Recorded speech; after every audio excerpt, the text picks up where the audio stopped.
You're gonna miss this stuff first. It's like when I was Really? out to sea on an aircraft carrier, having to stand up in the middle of the night for 4 hours on the bridge, drinking coffee to stay awake. I didn't look at it good back then, but right now I might think of it. But if I ever got back there, I would like it to get in. Well, yeah, that's part of it. Yeah, just let me know. Where's the new council members? I don't remember where they are. Where are they? Where are they? Where are they? Like, is that one of them right there? What's his name? What's his name? Right. Our replacements right there? Yeah. You see this shit? Are you ready? This is your first meeting. I had a meeting last till 12:35 a.m. Apparently, Sacramento, the buildings. It was over the lesson hall and the dog park. And they had a sheriff, I don't remember what his name was, but he filled the double doors. The guy's neck was like that. You remember?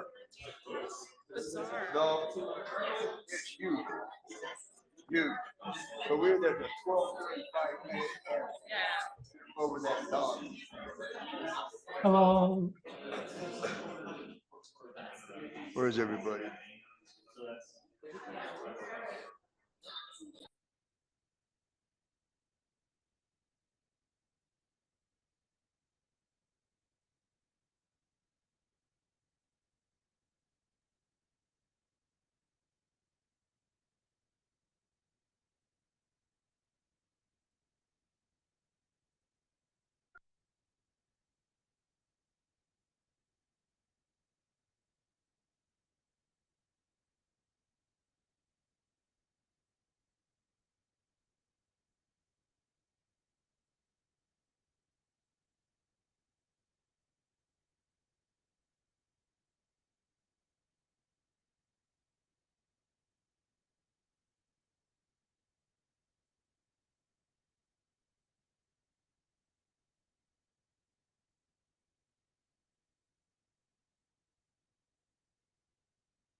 take care of business, have an intermission, do what you're gonna do.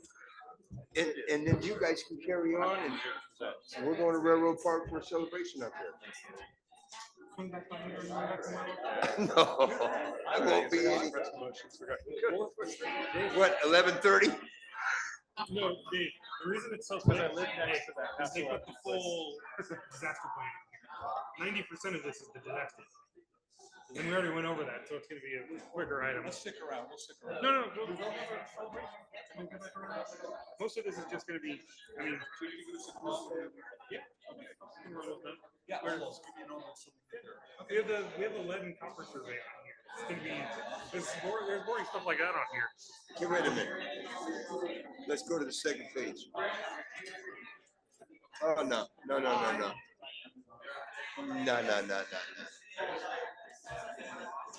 So how does this work? What? But I will do I do like your idea about when we do the certification, we'll cut to YouTube before you head out. So that way you can say what 10 o'clock? Listen, Justin said we'll be lucky to be out here by 10 o'clock. Okay? My suggestion would be, do what you're gonna do, have the intermission, so that everybody can celebrate, and then we don't have to stick around. We're done. Do 12 years. Come on. You guys should have thought about that, especially when you see the agenda and you say it's this, but no.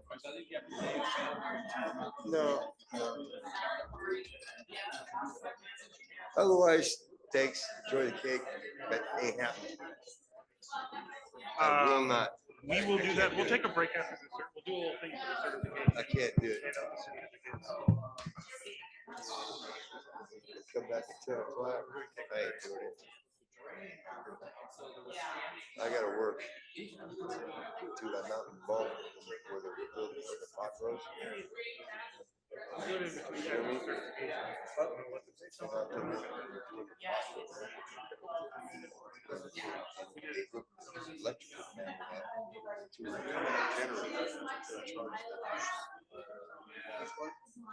generator. No, it's for Rod James by Literature. Oh. Selling a house.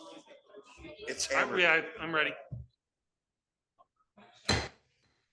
All right, I'm going to bring this meeting for the regular meeting of the Dunsmuir City Council for December 5th, 2024, back into order at 6:08 p.m. I'm going to start us off with just a little report back from our two closed session items. On item A and item B, direction to staff was given.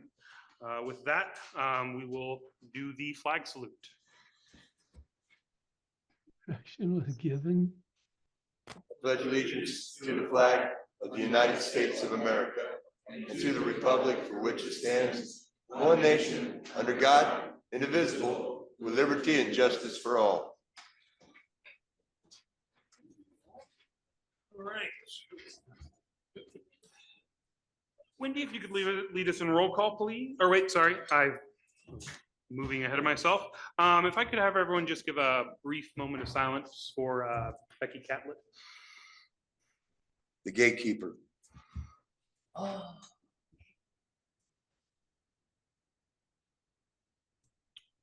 Thank you all Thank you, very Mr. much. Mayor. And yeah, if you'd like to do roll call now. Councilmember Keisler, Here for the last time. Councilmember Deutsch, Here. Councilmember Bryan, Councilmember Lucchese, Here. and Mayor Clarno. Here. All right, with that, we'll move on to item number 6, which is accept certification of the November 2024 election results. Move to certify. All right, Second. Oh, it's been moved and seconded. All those in favor? Aye. Aye. All right, results accepted. And with that, I would like to have for our two outgoing counselors, we have some certificates to honor their years of service for the community. So we'll start, Dave, with you, since Dave, why don't you tell everyone how long you've been on council for? 12 years today. 12 years today.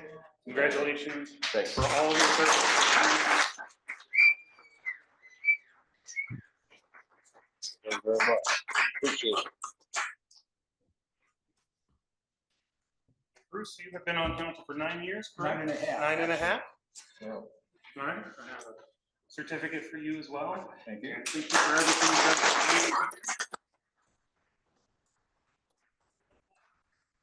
Could you just hold up the certificate and we'll grab a little picture of you here for the. Sure. You're not gonna stand next to this guy? There. 3, 2, 1. Thank Thank you. you both. Thank you.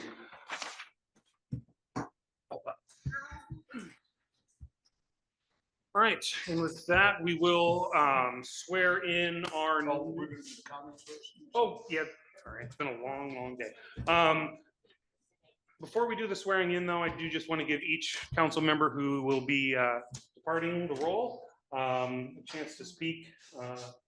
And we'll start with Councilmember Kreisler.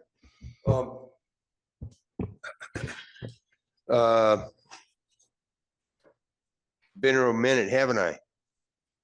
I guess you guys have seen me quite a while. I will say that this is probably the biggest honor that I've ever had. And when I say the honor, it's the fact that you people believed in me. Big biker guy from San Diego. It's been my honor to be in the ring with you, Peter Arth. You're a hell of a man. Bruce, I love you, dude. And we ain't going nowhere, because if you all don't get it right, I'm right there. Your biggest fear is being him tag teaming your ass, right? So I love Dunsmuir. I am a big puss, but it really has been my greatest honor. Thank you. Thank you. And I'm taking this home with me. I'd like to start out by recognizing something maybe you haven't thought about, maybe the future council members with the folks here have, but I think we're going to be one of the rare cities, probably in the whole big area, that has a whole council under 35. And God help us. I want to say I was thinking about that, and I remember when I first connected up with that generation, if you will, in terms of the council, and I was on a committee looking at Wi-Fi for the area, 3 cities looking at it, and that's the first time I met Councilwoman Lucchese, and that's when I learned, she mentioned that she lived in Dunsmuir, and she probably was already thinking about it, but I made a point to reach out to her and say, hey, why don't you run for council? And so in a way, I can remember, from my standpoint, the first connection with this generation, and I look forward to seeing what they can do going forward. I grew up loving government. My hero was Thomas Jefferson. When I was a student council president, I went about taking our little high school and having a full-fledged government, if you will, modeled on the federal government. It was amazing that after I left, the yearbook had several pages for the student council. But anyway, yeah, I taught advanced placement government as a high school teacher. And so to be at this point in my life, about a decade ago, to be able to come and serve in a government, in a democracy, to get the trust of the people, and then to spend hundreds of hours. I checked with ChatGPT, and if the math is right, council member Keisler probably attended about 289 meetings. And I probably attended about 215 over the course of the years. And I remember the one meeting that sticks in my mind the most was when I was debating with Bryce Craig for about 2 hours over one item. And that was a hell of a night. But it's been a real joy to serve. It's been special. And I'm not going away either. I've been talking about trying to come up with a Tri-City nonprofit newspaper chain. And I'm also going to be president of the Rotary next year. So I'm looking forward to continue to serve. But thank you for your support, like Dave said, for all the people who voted for me. I hope I did enough to earn your respect. Thank you.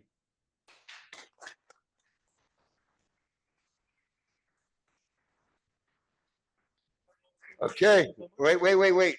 I'm flipping it, but I'm taking my name tag with me, man. I earned that one. Take the new crew, huh?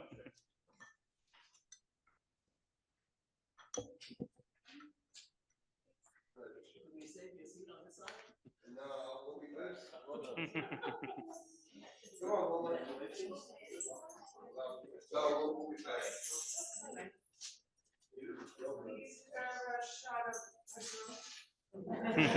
Maybe we should stick around, stick around and watch you get ordered. Yeah. Come on, the seats won't. Stick around.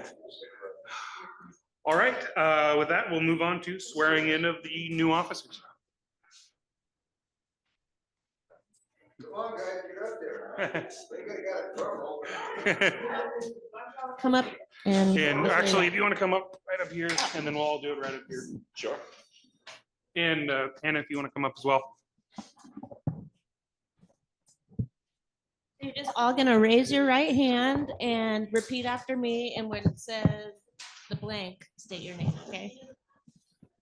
I blank do solemnly swear or affirm.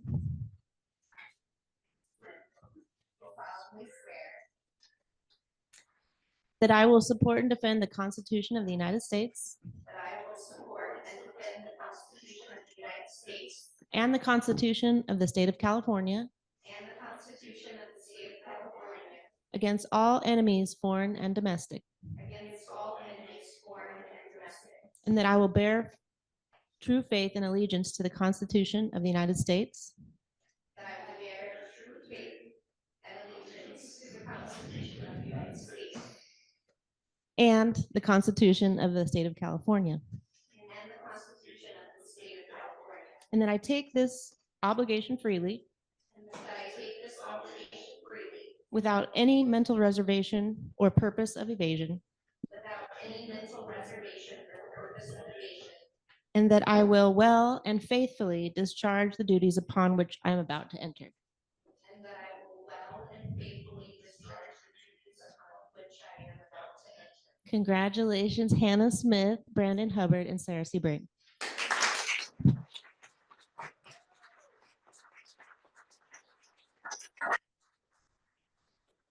Take your seats at the dais.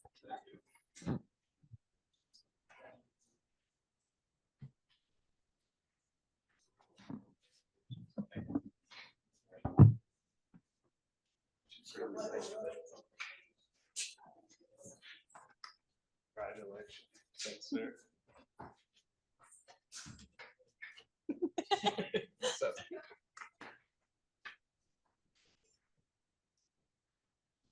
All right. Congratulations to all the candidates.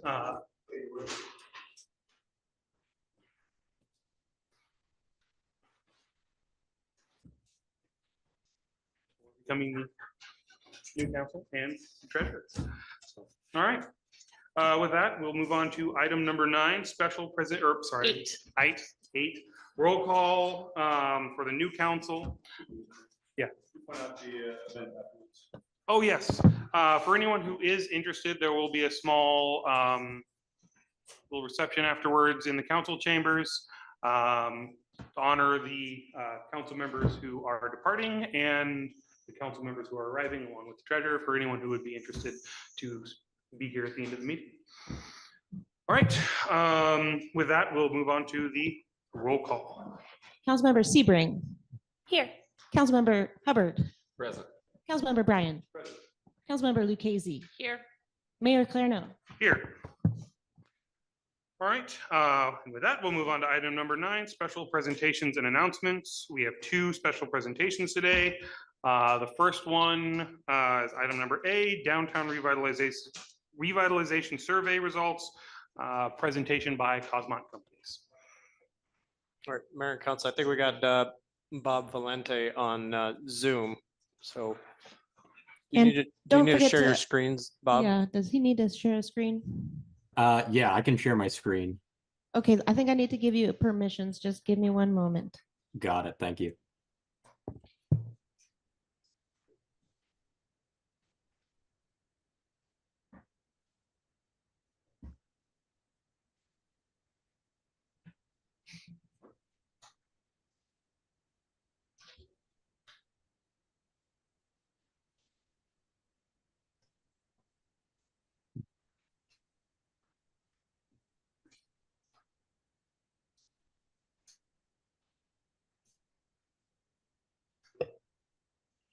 Okay, go ahead.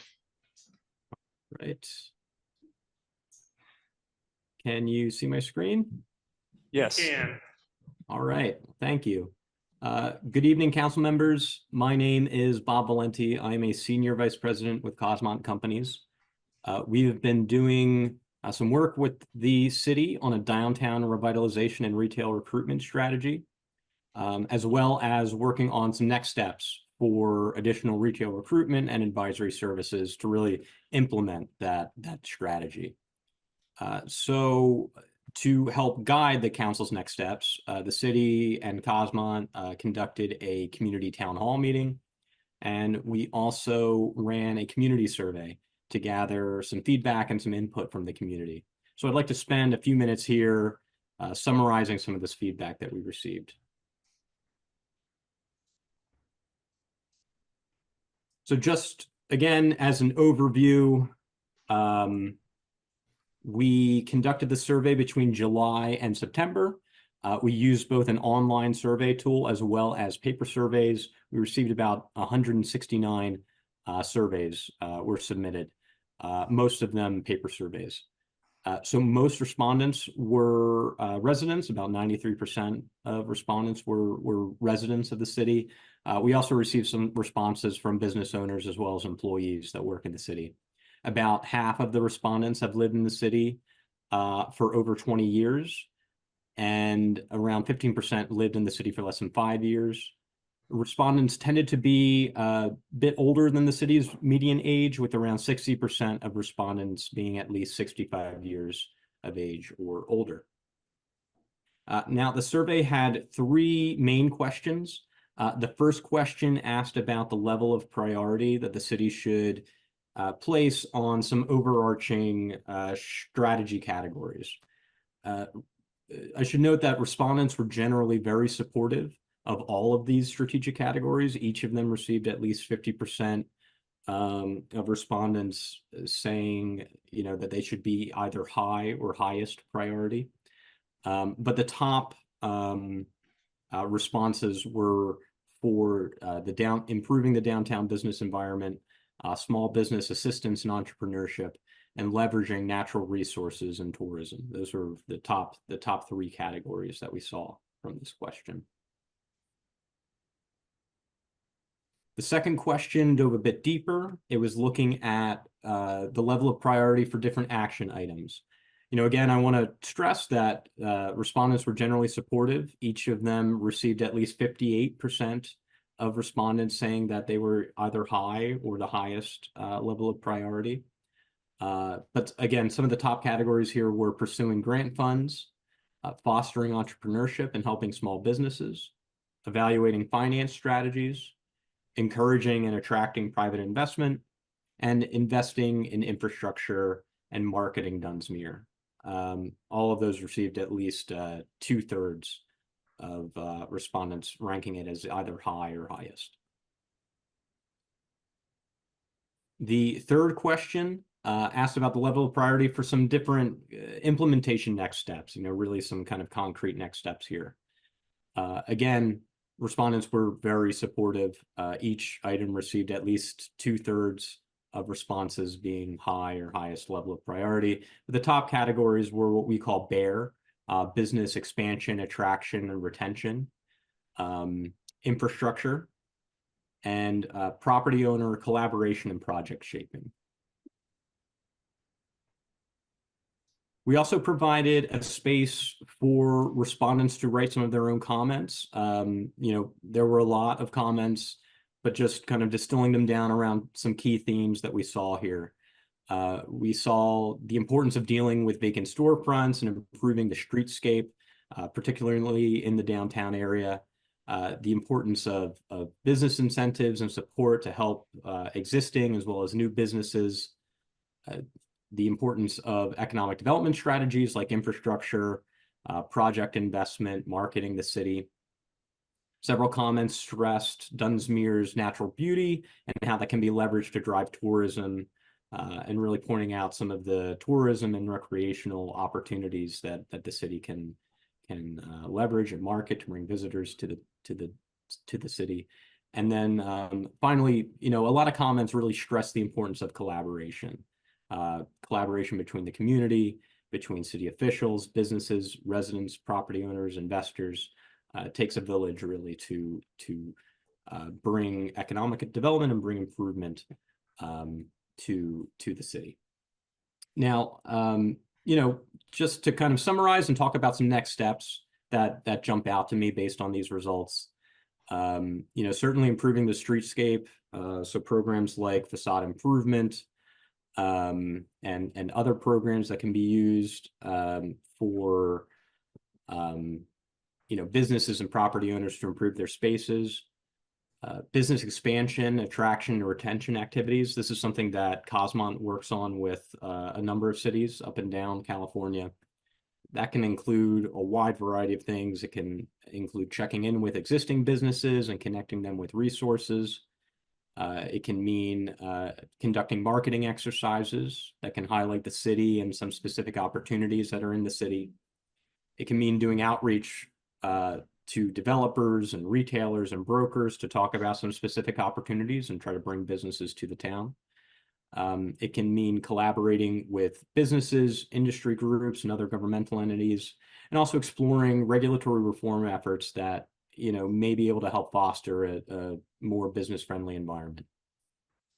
The one other thing I'll point out that kind of jumps out at me is the idea of project shaping. So this is something, again, that we work with a number of communities on, really working with the city, working with property owners, working with developers and investors, learning about, some specific projects, some barriers that those projects may be encountering, and helping to find some strategies to get to yes and bring projects to fruition.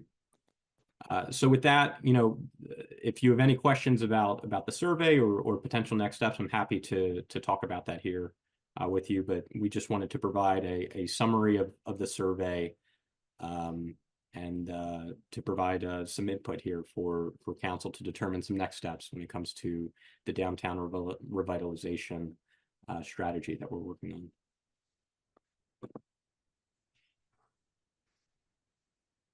All right. Thank you very much. And then are we going to have, I assume we'll be putting an agenda item to go over this and do priorities within the next couple meetings? I believe meeting it's or a two? new business. Is it? I did. We do have that. Oh, yeah. Yeah, Of in course we new have that in business, there is one item to discuss some of the Yeah. top priorities, and then we can bring additional priorities back in probably January. All right. Thank you so much. And anyone who'd like to provide some input on this, I highly suggest you stick around until item B of new business. And with that, we'll move on to our second special presentation of the night, which is the Union Pacific and United Command Railroad Cleanup Project Update.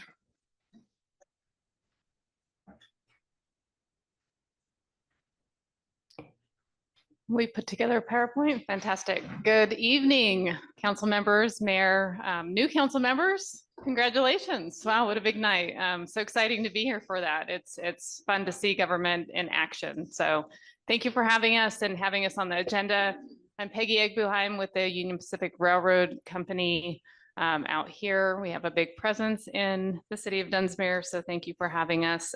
We are working with state and federal agencies on the shoreline remediation project along the Sacramento River that involves soil excavation, retaining wall removal, redeveloping the bank, and restoring native vegetation.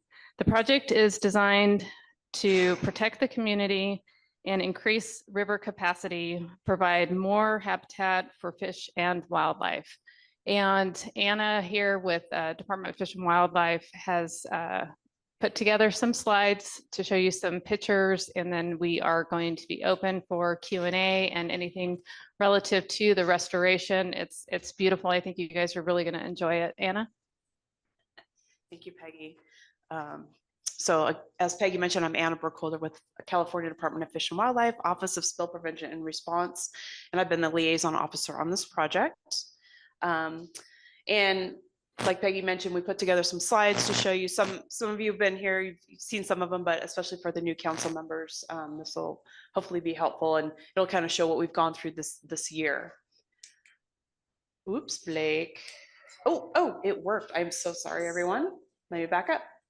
Okay, so this is showing a map of, in the green, that was the action area we took care of in 2023. In kind of the peach colored, that was what we worked on this year in 2024, including retaining wall removal down to station 17, up to station 7. We have an in-river isolation barrier, wet excavation, retaining wall removal. We did some community outreach this year. And then, as Peggy mentioned, the shoreline restoration. This is a photo from the north end of the rail yard looking south down the river, showing the in-river isolation barrier. It was about 1,000 feet in length this particular year with all the work that we were doing. And those were super sacks filled with sand. I learned recently that those sacks are about 3,900 pounds each. That was pretty impressive. Some photographs of the wet excavation. I thought this would be nice for this, especially the new council members who didn't get to see this in action. But you can see all of the oil that was exposed once we started digging down to bedrock. In the picture kind of on the right, you can see the backfill that was coming in after the oil was extracted from those sites. And again, we started for the wet excavation, it was stations 1250 to 5. And you can see in the map down there, those areas that are highlighted. Retaining wall removal, we removed that cement wall and the walkway. We started at station 17. Again, the map, you can see the map at the bottom and the stars all the way down to 7. And that's where we stopped this year. That included a section of wooden retaining wall removal. And then in the picture on the right is the roundhouse wall, and that will be left in place. And that 5. So this year we did some community outreach. We produced some flyers. We distributed those to residents along the river. And then we also had a community open house, and that was conducted on August 26th at the Dunsmuir Community Center, pretty close to where the botanical gardens are. So we had a pretty good, sorry, attendance. Thank you, Dustin. I appreciate that. Dustin was there. I appreciate that. So we set up stations, and we had some folks kind of floating around the room to answer questions for the community. So it was a nice, well attended. And then once we finished the wet excavation, we have backfilled the rail yard with clean fill, starting with barrier sand, and we're starting to put in a vegetative layer, the planting layer. The in-river isolation barrier was contoured. It was reduced down in the size of super sacks, and it's now contoured and pushed into closer to the shoreline. So it's not sticking out so far in the river. And the site restoration, this is the main action that we have going on right now. We are creating what's called fabric encapsulated soil lifts. And I think we finished our 3rd lift today. Is that correct, Steve? At the upstream end, okay. So so along the length of the 1,000 feet, these fabric encapsulated soil lifts have willows, and then kind of as you can see, a soil layer with a core matting to kind of hold the soil in place until all of the vegetation gets established and roots take hold, and then that will help stabilize the bank. And we're gonna have 4 of those lifts from the river's edge up. And then I believe the rest of the slope will be vegetated and core mat. Okay, thank you, Steve. Steve Clayton is our site restoration design manager. So thank you, Steve, for helping with that. And the site restoration we're working on will tie into what was completed during 2023, as well as some work in 2021. The picture at the top is showing the northern end of the rail yard site. So future actions, in the kind of the darker brown, just a little dark brown. We have a little bit more work to do in 2025, starting at about station 6. And that's going to be kind of across where we have the EnviroCon trailer right now. There's a little piece that we need to potentially work on, do some excavation. I think the design is still in the works. So we'll get to that in 2025. I should back up to the site restoration will be going through January. That work will continue into January 2025. And then we'll take a pause until this work starts up again in 2025 after kind of the winter weather completes. And that's all I have. Any questions from council? Nope. All right. Thank you very much. Just in case any questions do pop up in public comment, I'll give you a chance to answer any Okay. after public comment, if you wouldn't mind sticking around. Thank you. All right. With that, we will move on to item number 10, public comment. This is a time for members of the general public to address the council on any issues of city business, including the consent agenda, which today consists of 4 items. The check register for 11/16 through 11/29, approval of 2025 schedule of regular city council meetings, consideration of signing an MOU between the city and the Dunsmuir, or City of Dunsmuir and Siskiyou County for library services, and authorize the city manager to execute agreements with the FAA and the California Department of Transportation for grants to make taxiway improvements at the Mott Airport, which was a previous resolution, which was resolution 2024-19. Anyone who wishes to make a comment will be given 3 minutes. I will give a warning at 30 seconds. If you do have a comment for one of our items which are on either old business or new business, including the Downtown Creek, I do ask that you hold that comment until that time, as there will be dedicated public comment for those particular items. With that, I would just like, since we have a lot of people in the audience today, and a couple new council members, I'm just going to go over some of the stipulations from the Brown Act as for how we can interact with you as members of the public while making public comment. So during your 3 minutes, we really can't interrupt your time, and that includes answering questions or anything like that. So we will go through everyone's public comment, and then during council and staff comments, if we do have any replies to any particular public comment, we will circle back around during that time and answer those questions then. So we will not be answering any direct questions during public comment, but we may circle back around at council and staff comments. And also the Brown Act does very much say that we cannot interrupt members of the public while they are speaking unless it's a technical thing, you know, like the mic isn't working or something like that, at which point I will pause their time so that way their time is not running. If you can please state your name and address at the beginning of your time. And with that, I will open this up for general public comment. We will be doing people in the room first, followed by people on Zoom. Okay, so I saw that the agenda was that thick. And I didn't even look to see if the Downtown Creek, we're talking about the tank, right? We're going to talk about that for these people because they want to hear. Okay. The mayor just said that. All right, thank you.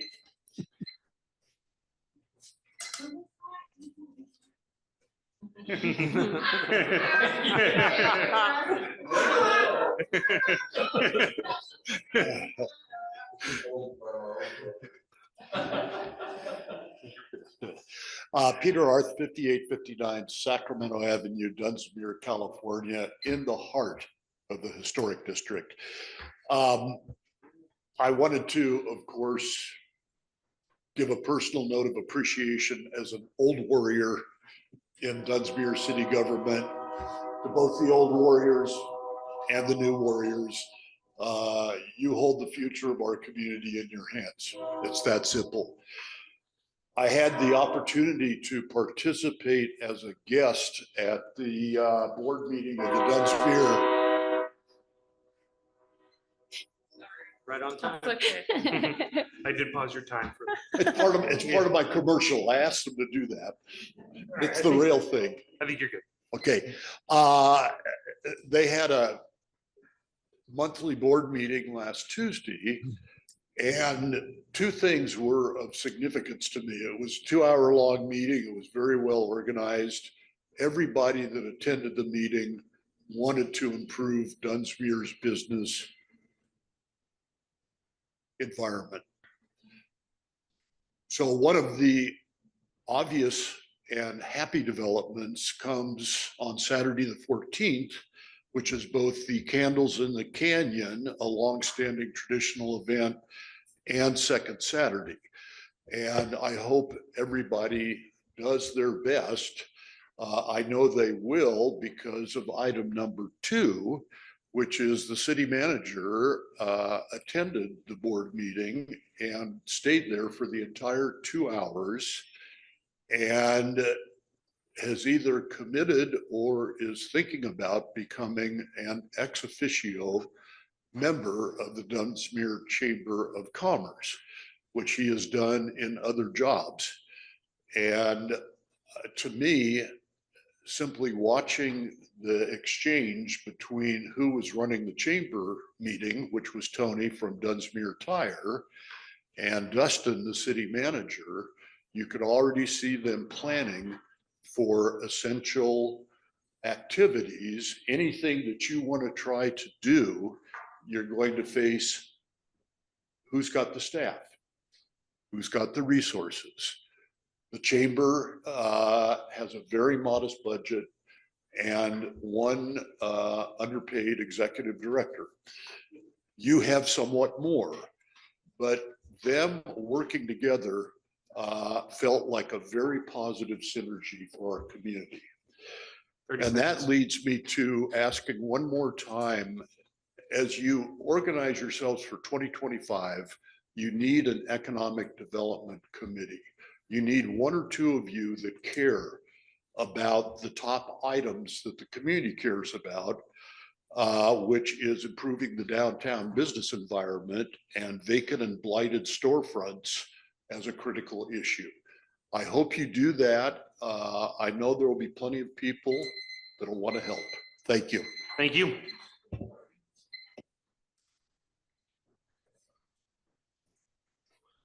Quentin Gaddy, Siskiyou Economic Development. Just want to make an announcement on the 1st and 3rd Fridays of every month. What's that? And the 1st and 3rd Fridays of every month, the Small Business Development Center is hosting open office hours at the Dunsmuir Chamber of Commerce from 10 to 3. So any small businesses in the area, these are no cost, confidential advising.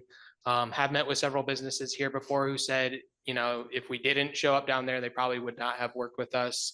Our main offices are in Reading and Wairika, so it can be kind of hard for folks to, you know, make that commute just for, you know, business advising. So for any small businesses or folks looking to start a small business in the area who want to come by, 10 to 3, Dunsmuir Chamber of Commerce. Thank you. Thank you.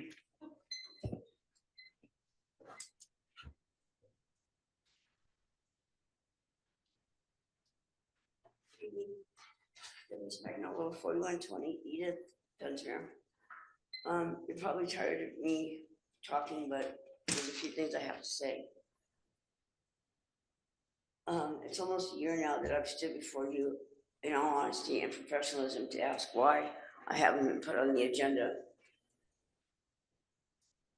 The horrific behavior of Mark Allen, the dog catcher, does need to be addressed. The city manager needs to address it. I don't know why he's afraid to do this. By law, I did everything possible that I was supposed to do to ask for public records.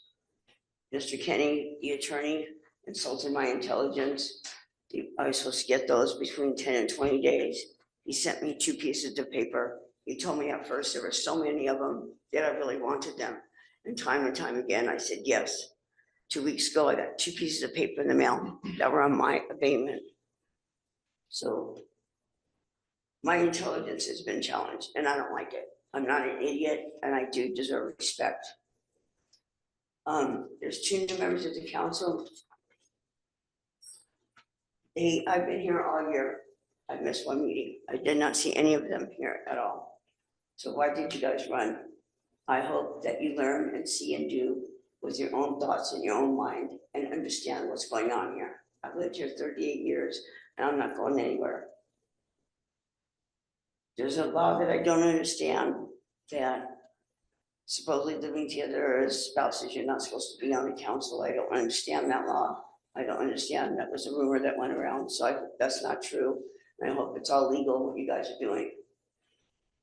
I also said the last time I spoke that I have a good faith proposal in process, but I had to leave town. I lost a very close relative to me. I was out of town for 7-10 days for a funeral. So I'm working on that, and that will be referred also to the Attorney General's office. And I do have a question on the, if is now time to ask about the Union Pacific, the oil spill. You can, they can't answer till, they can't answer till after, we'll wait, they'll answer all questions after public Okay, comment. but I can ask a You question. can ask, yep. Living here so many years, the Union Pacific, they put up a fence and we can't even walk on the property. So now they're taking in, is all the spill gone? Is all the oil gone? I went to the open house and I talked to the toxologist and I kept asking, what is this? Is it gonna turn into another Canchara loop? All they told me was that 30 seconds. it's not going to, it's oil. So if they're gonna open up the yard, why can't we walk on it now? So I don't understand how they're making it public and yet there's fences up there and we can't do it. I guess that's about it. And Merry Christmas. Thank you. All right, is there any other public comment? Hello, I'm Kate Clother from the Dunsmuir Chamber. Do I need to say my address every time? Okay. I just want to remind everyone that Candles in the Canyon and Dunsmuir Second Saturday is coming up on Saturday, December 14th. There will be lots of activities happening all day, but the majority of the activities our businesses are offering are from 4 to 7 p.m. We're really excited to be including Hanukkah in our celebration this year. I think it might be the first time for Dunsmuir. We have a lot of community support for it. Wheelhouse is making latkes. Papa's Donuts is donating, or actually selling. Rotary is paying for jelly donuts to hand out. And we have a beautiful menorah we're going to light by the Christmas tree. And I just ask that everyone in our community just be respectful and supportive of this. And I'm just super stoked that we can bring a more diverse celebration to Candles in the Canyon for what is, I've heard, our 40th annual event. So that's all. Thank you. Thank you. All right, if there is anyone on Zoom who would like to make a comment, please go to the reactions tab and raise your hand. And it does look like we do have one more person in the room at least, and then before we move on to Zoom. Good evening, esteemed members of the Dunsmuir City Council. I'm here and thrilled to stand before you today and grateful for your approval and support in bringing Al's Depot and Emporium to life in the historic downtown district at 4116 Pine Street. Your collaborative efforts have been instrumental in making this vision reality, and I appreciate the time and consideration you've given to our proposal. I'm excited to contribute to the vibrant spirit of Dunsmuir's downtown. As a token of my appreciation, I'd like to extend an invitation to our grand opening celebration coinciding with the 40th Candles in the Canyon and the second Saturday Art Gallery Walk. We're eager to share this special moment with the community and look forward to seeing you there. Thank you again for your support and trust in Al's Depot and Emporium. We're committed to being a positive force in Dunsmuir's business community and contributing to downtown's continued growth and prosperity. Thank you. Thank you.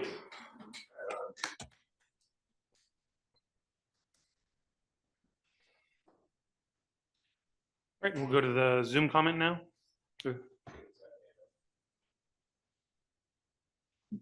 Mr. David, can you unmute? Thank you. Can you hear me? We can. Yes. Great. Thank you so much.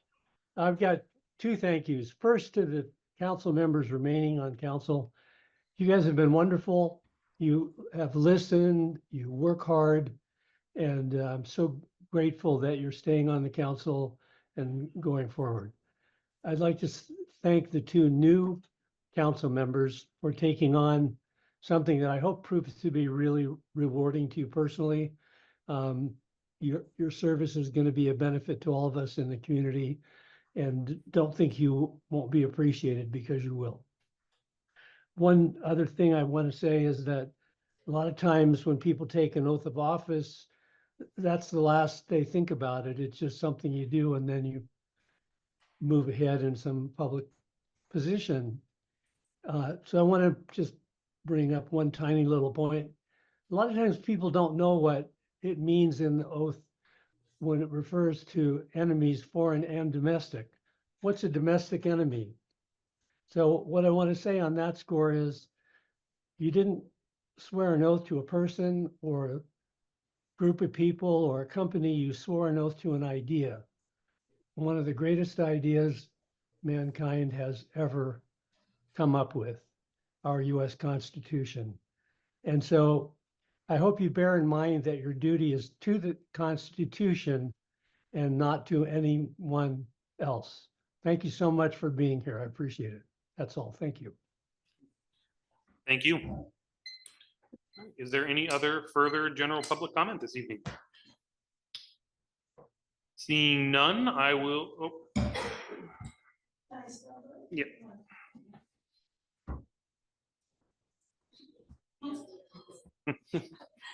Hi, I'm Andrea Herr at 4740 Simpson Avenue. I would just like to give a big thank you to Dave Keisler and Bruce Deutsch.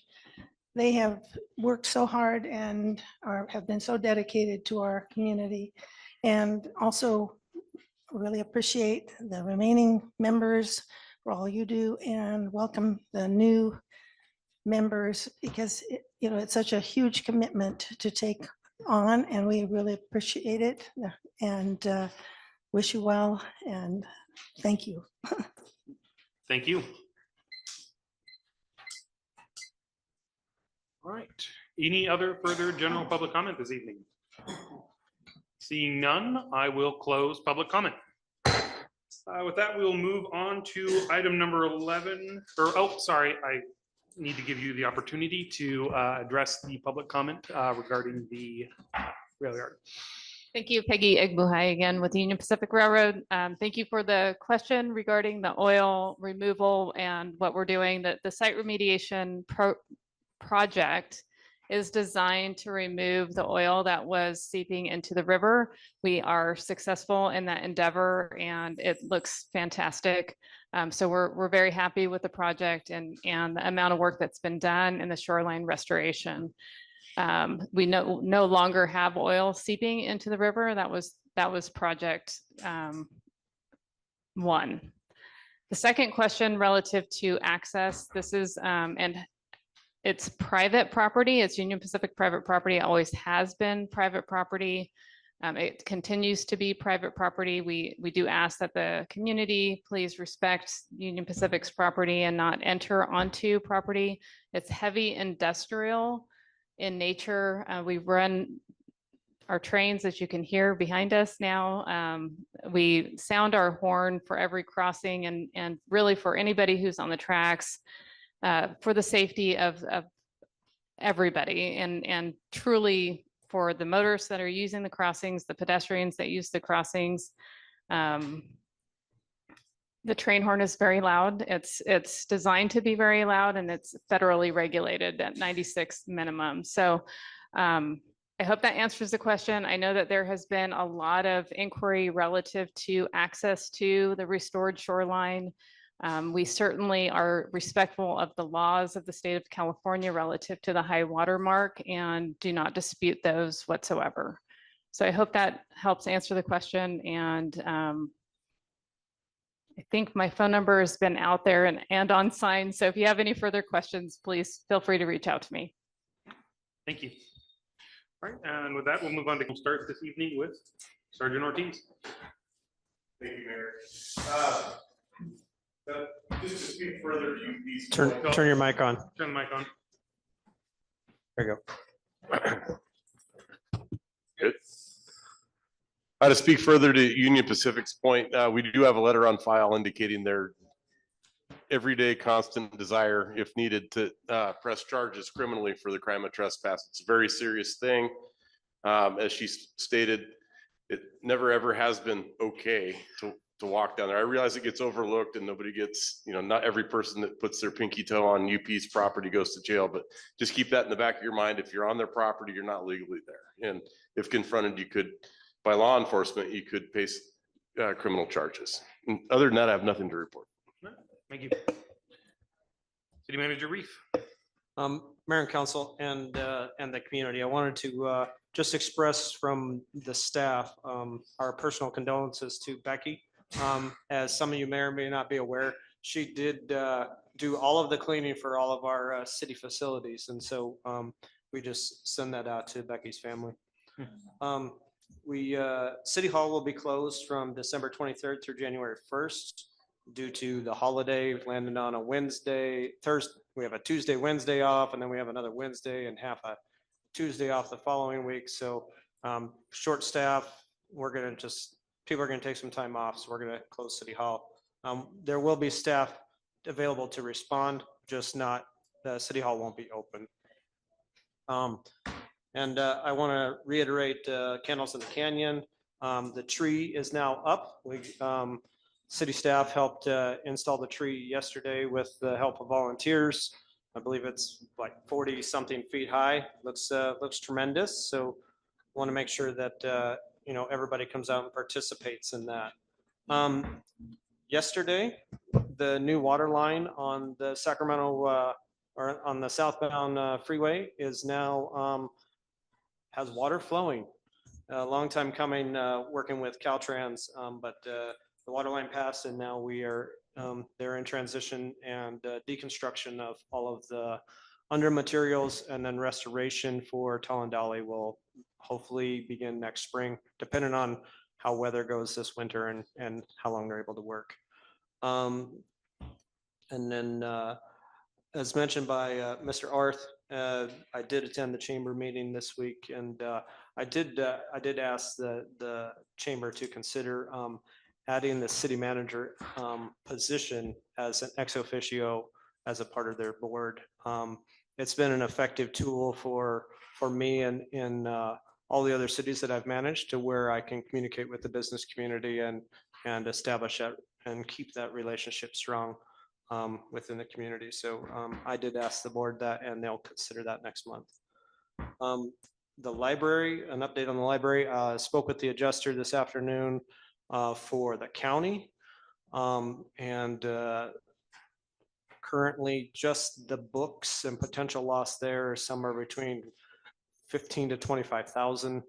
And we have not got our adjuster out there yet for the rest of it. They're still in the cleanup process, so we're kind of awaiting what that looks like. So essentially the way the library MOU, which will be approved here shortly, is that the city's responsible for the structure and the building itself, and the county is responsible for all the contents inside. And so it's insured by two different parties, the county for one and us for the other. And so, we're working through that process, but we'll keep the council updated. Hopefully we can get an adjuster out next week. So you said that was facilities and books, or just? That was just contents? That does not include the damage from the ceiling and everything from the structure itself. Anything else? I believe that's all. All right. One other thing, we are having a council meeting on December 19th. I know it wasn't regularly scheduled, but we are having a December 19th meeting, but no meeting the first week of January, because that is the day after New Year's. Okay. All right, Councilmember Lucchese. Nope, we have a number of items on the agenda, so I have no comments for today. All right, Vice Mayor Bryan. I'll keep it really brief for the same reason, but I have been the one facilitating the Christmas tree coming down, not the decoration, just the tree itself for the last, for many years now. And I want to recognize the partners I have in that endeavor.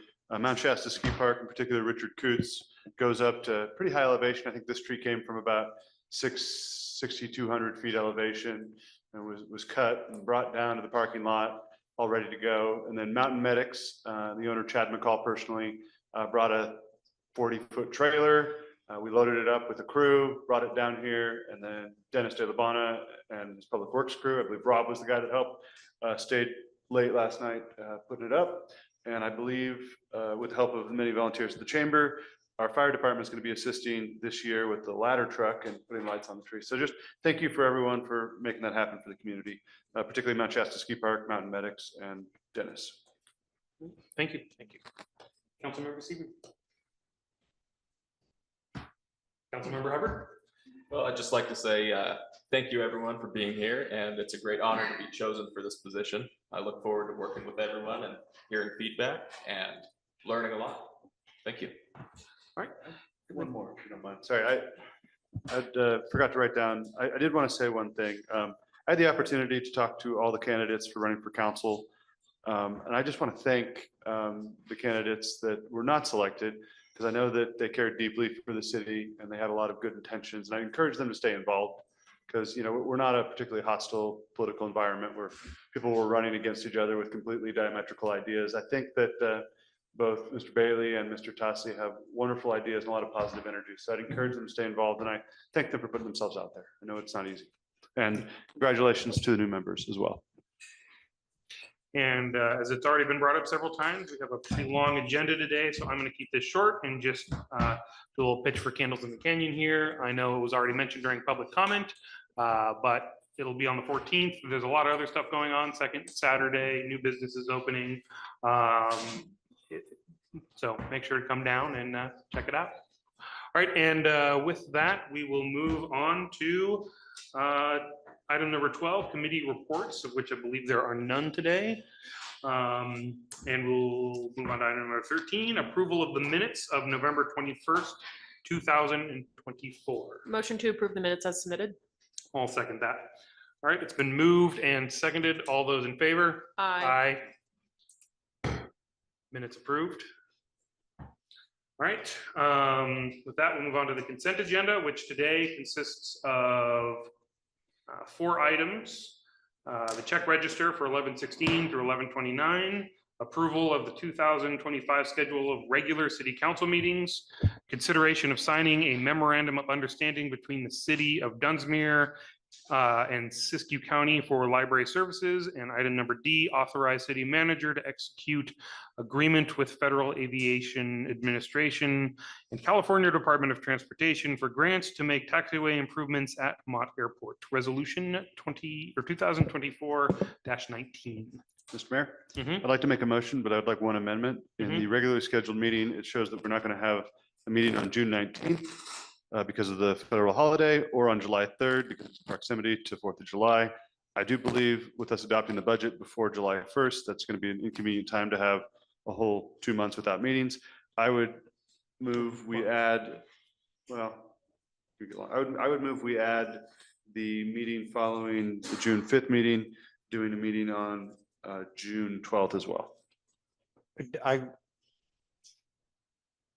Councilmember Brian, would you be open to doing it the last Thursday of June? Oh, is it one of those 5 Thursdays? Well, no, it's 26th. The 26th, yeah. So Yeah. the reason just being because we will be in budget, and as we'll be bringing that forward, kind of a budget timeline in early January. I just want to make sure that we have as much time and meetings as possible to make sure we bring forward a comprehensive budget. That totally works for me. I just think it's too long to take a break. Okay. That time. We'd have to schedule an emergency one anyway. Yeah, my intention was to bring forward a special one at some point between those. So, thank you. I move that we adopt the consent agenda. I actually request to remove item 14C down to new business 17D. Okay. Thank you. We'll move that one to item D. So that means I move then that we are adopting item A, B, and D with the amendment to item D. Second. All right, There is financial implications to item D, so I believe we should be doing this as a roll call, or are those no match grants? D, it is D is not a no removed. match grant. Okay. But we will not have any expenditures associated with submitting it. It'll be the expenditures come with the bid. Okay, So once we do this And is, then this it'll just come allows back. me to submit the actual documents. All of that will come back for financial expenditures associated with the bid process. Didn't we in that remove case, D anyway? We No, removed no, we C. removed Oh, C. Okay. So with that that in makes mind, we do not need roll call then. So all those in favor? Aye. Aye. Aye. All right, consent agenda approved. We have no public hearing this evening, so we'll move on to item number 16, old business. We will start with item number A, downtown water tank overflow and drainage discussion. City Manager Reef.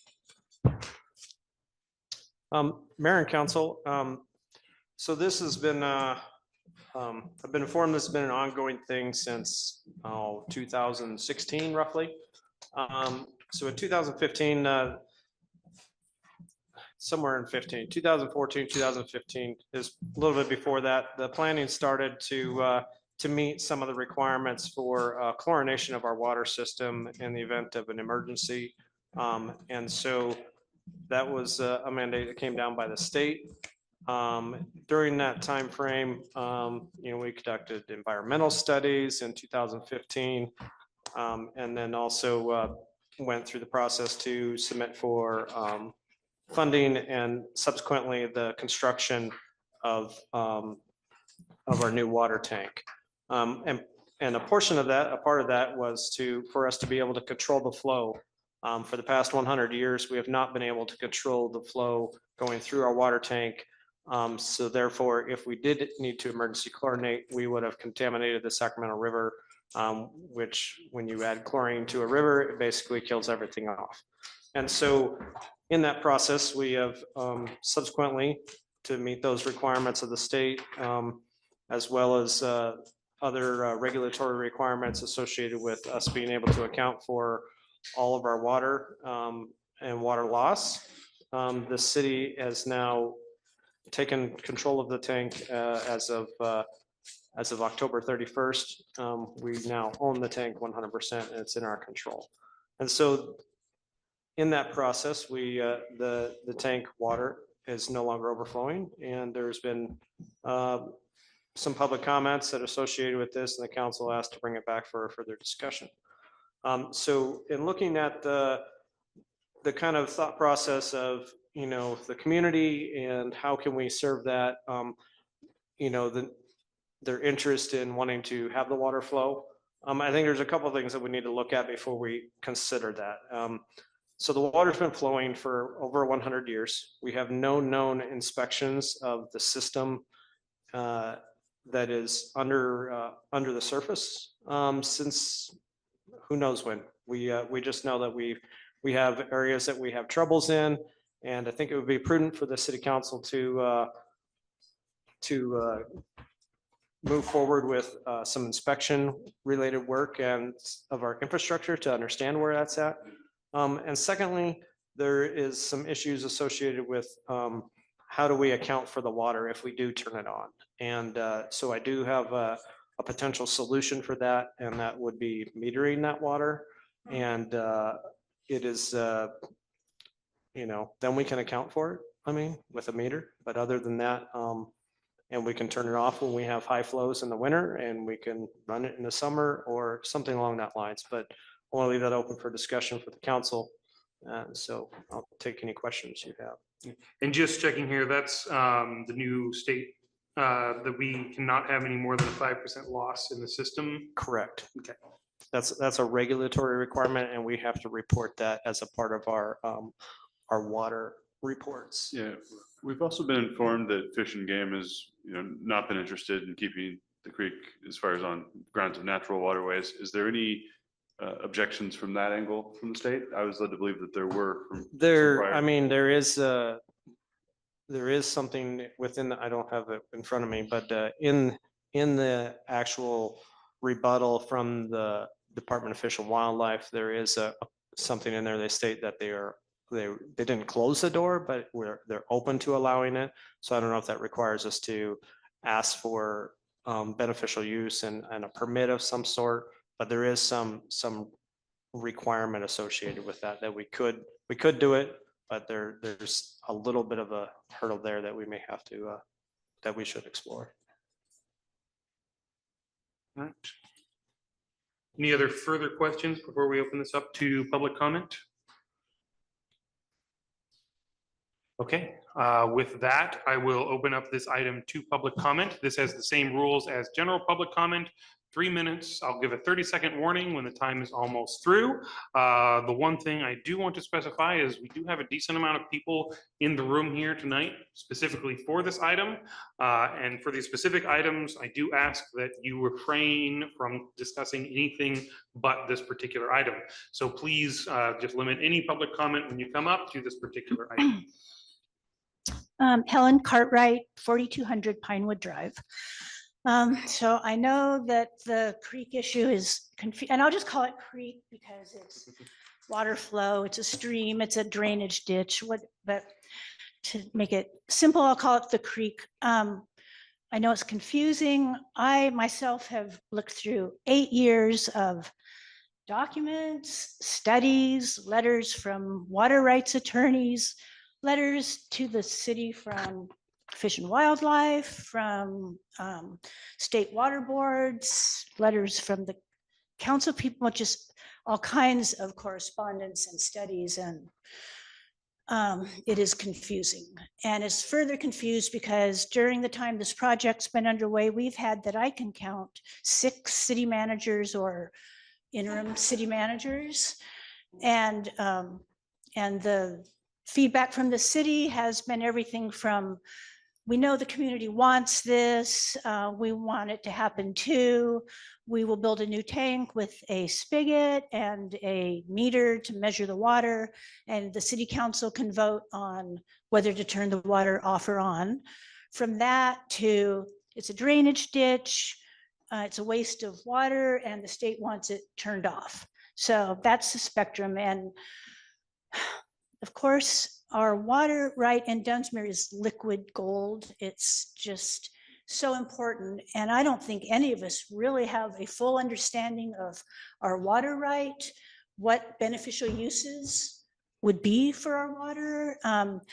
Is leaving that creek going, is it wasting water, or is it preserving our water allotment that we will forfeit if we don't use it all?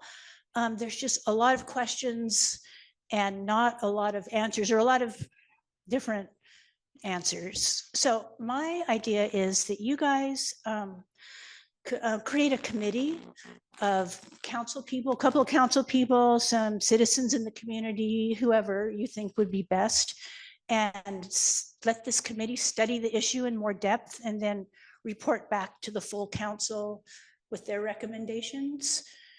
So that's my idea, that because it's just so much and you guys have so many other things to focus on. I just don't know how you'll really ever get to the bottom of it. I would be happy to be on that committee if you did such a committee. As would Phil Dietrich, he knows more than I do about it, and he'd be great. And so that's my one idea. And then my last thought is, yesterday I went on Facebook and I just posted that, I just posted about this, our urban stream, and out to the community. I put it on 3 Facebook page or Facebook forums. And I got back so much response. I got back like 80 people plus private messages. So go and look at what people, all the people who want this. It is a mandate, in my opinion, for you guys to try to make this happen. Thank you so much. Okay.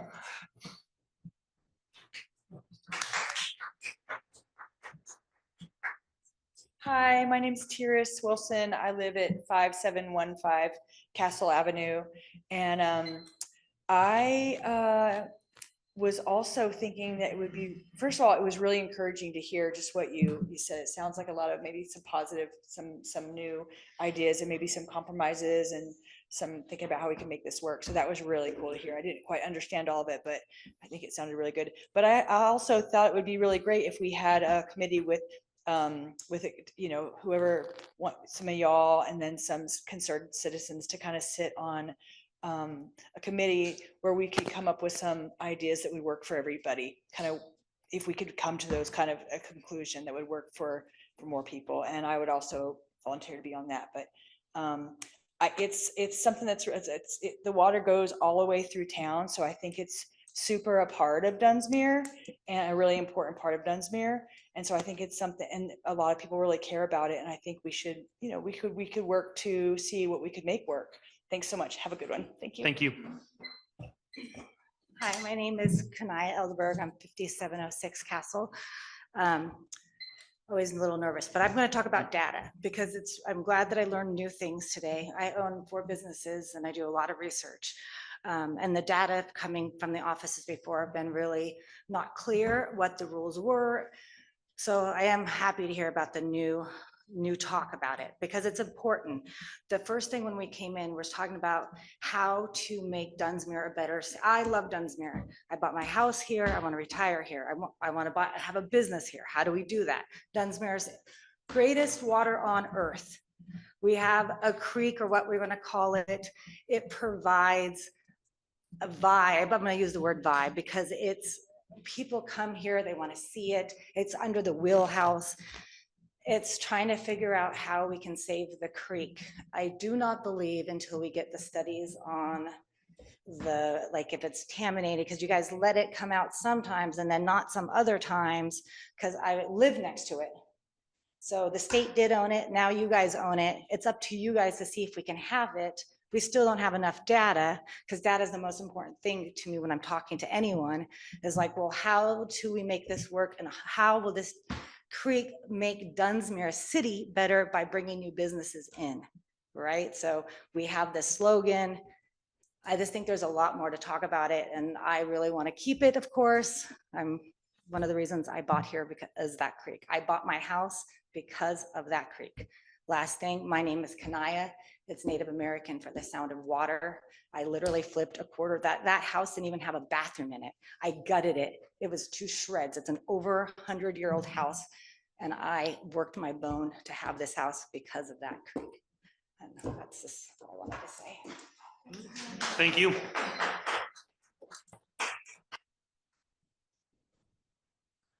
Hi, Kate Clother with the Dunsmuir Chamber. I'm here to speak on behalf of our businesses. There are many people who wanted to be here tonight, but who couldn't be here, who are in support of this creek. As I've said before, this creek or drainage ditch was actually put in the way that it was put so that it could create natural air conditioning through many of our beautiful downtown buildings, including the theater, the bank building, the wheelhouse, and losing this creek would be a huge detriment, especially to the wheelhouse. It provides so much beauty and also cool air, which is so important in the summertime for that particular business. It also creates gorgeous ambiance for the patio area at Madalena's and the patio at Pops.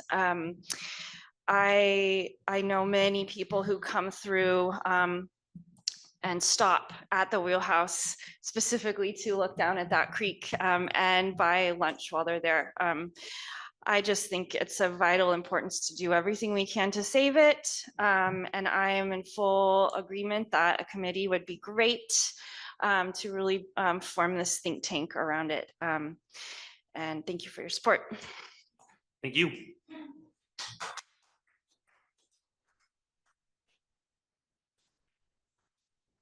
Hi, I'm Cammie Davis, and my house is 5709 Castle Avenue.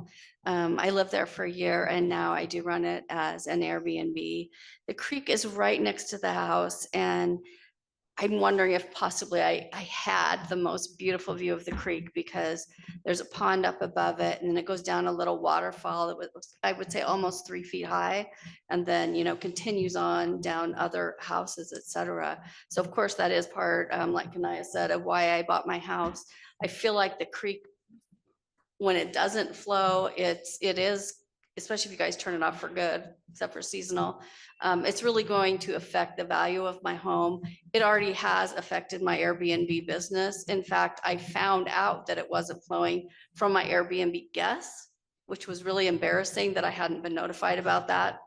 But my biggest concern right now, what's weighing on my mind the most is the erosion, which I know you guys weren't here. I did bring that up before in a city council meeting.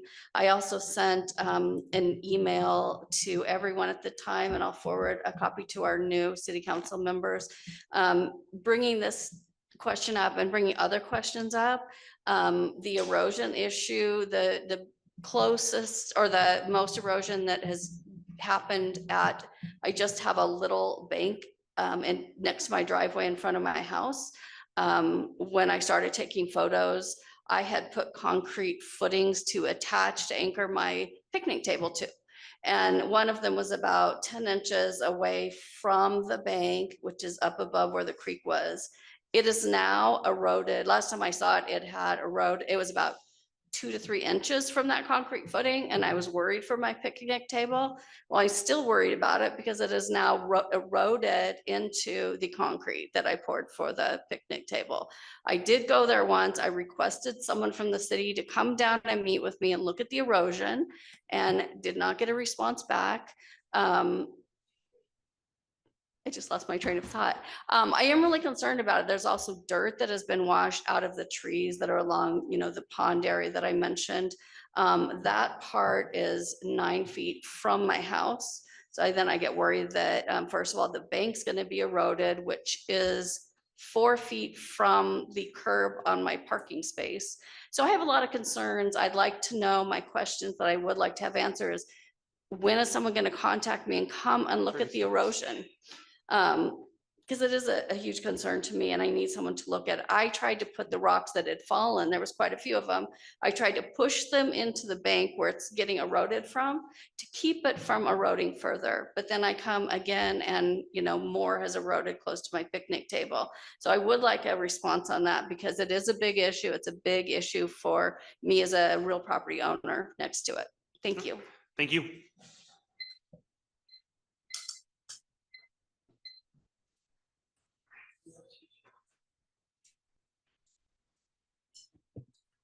Dwight Bailey, 5906 Castle Avenue. Dustin brought up the same thing that I was concerned about, and that was the underground water that does flow through there. And what's going to happen when we keep that uncapped for several years? We are going to have some cave-ins. We are going to have erosion problems. We are going to have some uncontrolled things. We are going to have tree loss, if nothing else. One of the first things you learn about an oak tree, people come in and they plant a garden or plant lawn around an oak tree and they water it for some years. Then they decided they want to stop watering that and go back to natural. The oak tree cannot stand that change. It will die. It will decay. The same about redwoods and other trees like that. If redwoods is growing in a lot of water, we at Shasta College have a redwood garden there that we planted years ago. They came in and decided they weren't going to irrigate the lawns and stuff. We nearly lost our entire redwood grove until we started adding water to it again. So there's a lot going on with that may or may not have been studied, but I would say that that would be part of it. The fact is, Dunsmuir was built because of that creek. That was where they watered their horses. That's where the livery stable was, the natural flow of water. We are a town recovering right now. We need to recover, and every aspect of recovering, all life should be preserved. Thank you.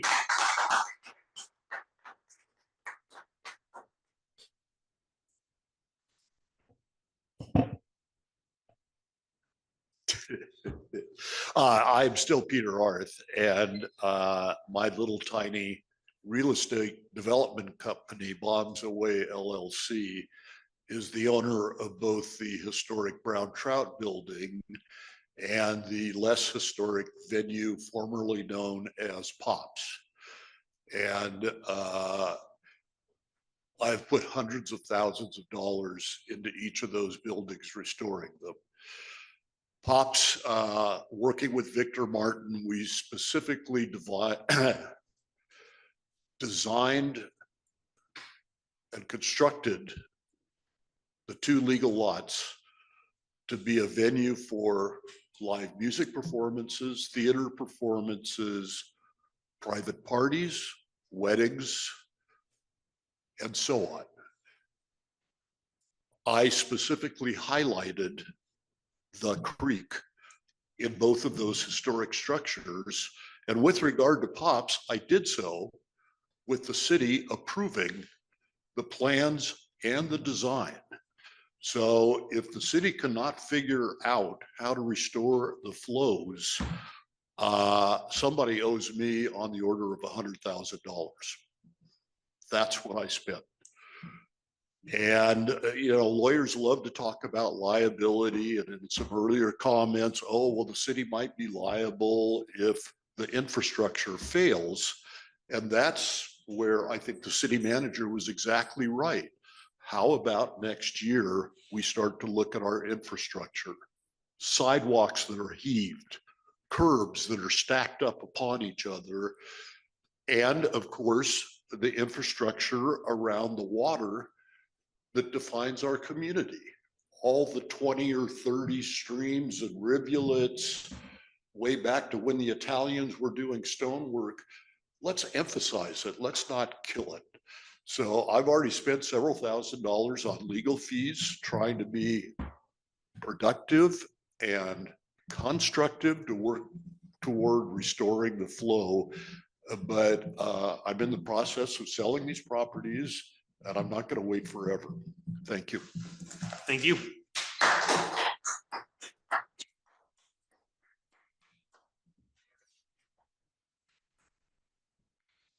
Mary Gerard, 4242 Patricia Way, Dunsmuir. I have a home in North Dunsmuir. I do not have the creek run through my yard. However, as a citizen, I am very concerned about the environment, about the ambience of people coming. I have seen a trout at Brown Trout Restaurant, and the importance of water.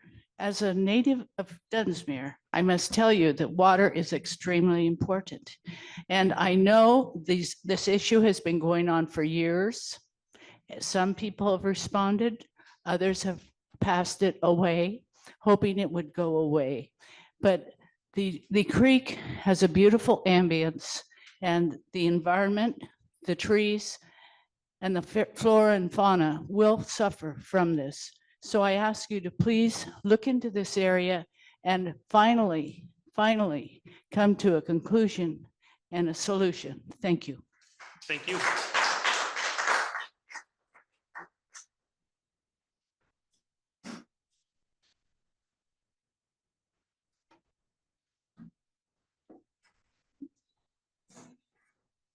Hi, I'm Cheryl Petty, 4842 Siskiyou Avenue. And I don't want to repeat what everyone has from their heart shared with you.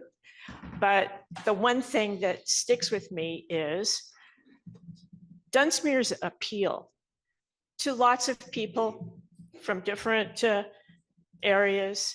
They are attracted to Dunsmuir. Why is that? Has so many things wrong with it. Because it's unique. It has these little, odd things here and there, and that helps to develop the idea that Dunsmuir is something special or worth looking at. And this stream is another example. And I sure hope that you guys can find an adequate solution to all of this. Thank you. Thank you.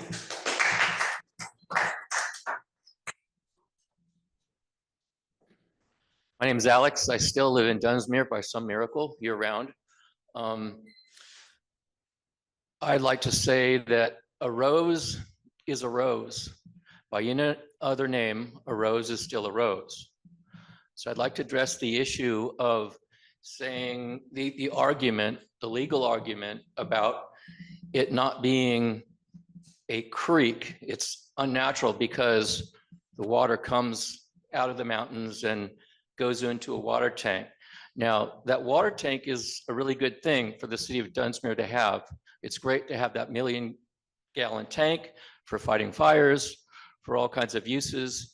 And I know it's gone through the hands of many city managers, and I know it's an important project, and like to say that the snow falls on beautiful Mount Shasta, and it's the grace of God that gives us this water as it slowly makes its way on a slippery slope to the ocean. We're fortunate to live upstream of where the snow falls. And it doesn't matter to me or anyone, I think. I mean, I don't care if the water comes from nature and goes into somebody's hot tub and then goes into a creek that goes through people's houses and through people's lots. And as mentioned, there's a loss. People suffer a loss in their property values if this water is taken for whatever reason, for good reasons by the city, for building this water tank, but then it's no longer there. And this water has been flowing out of an old tank for, I think the old tank is 100 years old. Well, a rose by any other name is still a rose.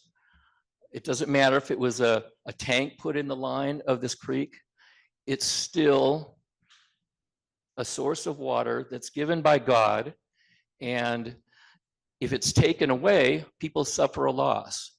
And if property owners suffer a loss, then that's the #1 criteria for legal action. Thank you. Thank you.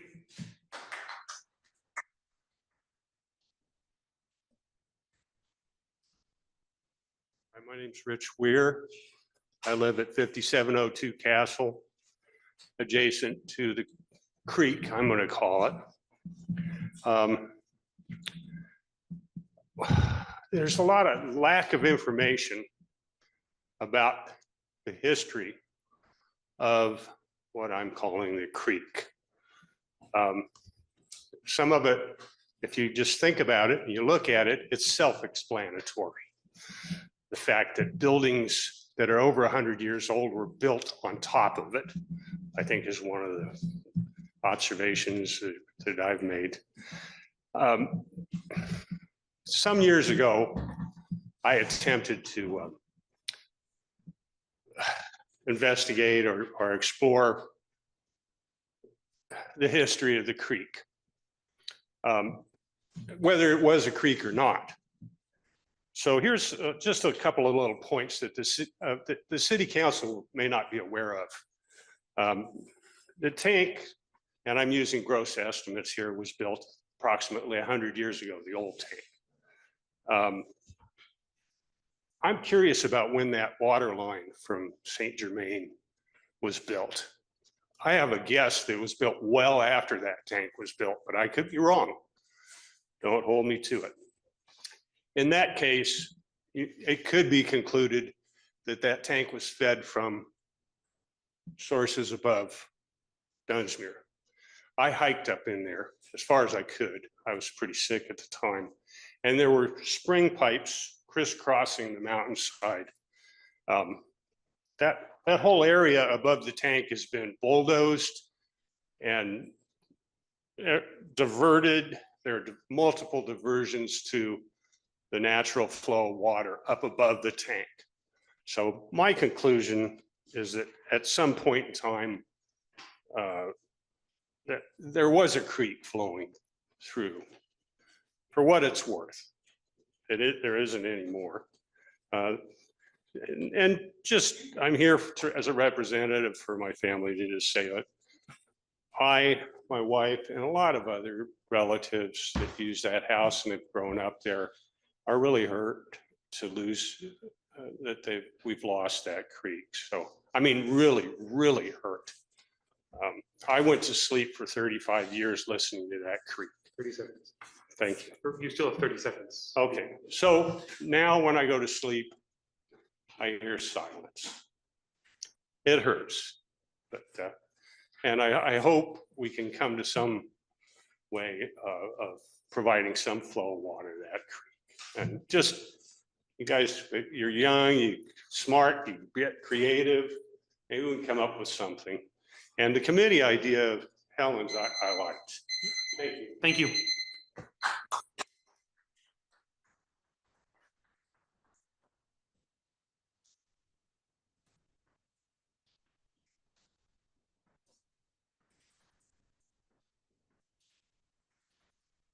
Good evening. I'm Phil Dietrich. I'm not a resident of Dunsmuir. I'm a resident of Mount Shasta. I'm a professional environmental consultant. Helen Cartwright, Chelsea Cartwright Pritchard, and Jake Pritchard, who are landowners along the water course, have asked me to help them sort through the history, the issues, and the documents in this kind of complicated situation. I'm especially interested in providing some background information for the new members. Citizens have been commenting on this issue for at least 3 years without any real substantive response from the city. There are still issues trying to find the complete administrative record. Certainly welcome this elevation of the issue to this level. I want to refer you to, in particular, to a letter from water rights attorney Hicks Law by their staffer Aaron Baker, which was written to the council in October of 2021. There were some issues about portions of that letter, but there are also some suggestions in there from professionals about possible ways to treat this as a benefit to the city's water right as well as to the water course itself.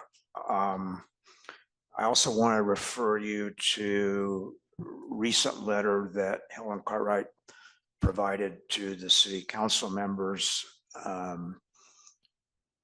at the city office, I think around the 1st of November, which sort of summarizes some of the issues, might help get up to speed.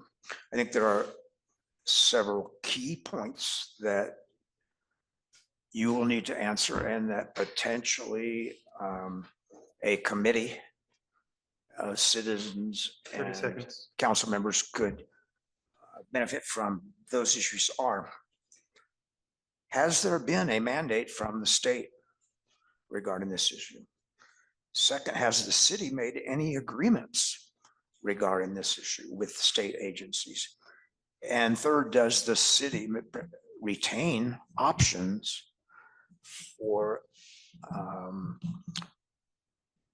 a solution which would help the city's water right as well as the water course? Thank you. Thank you.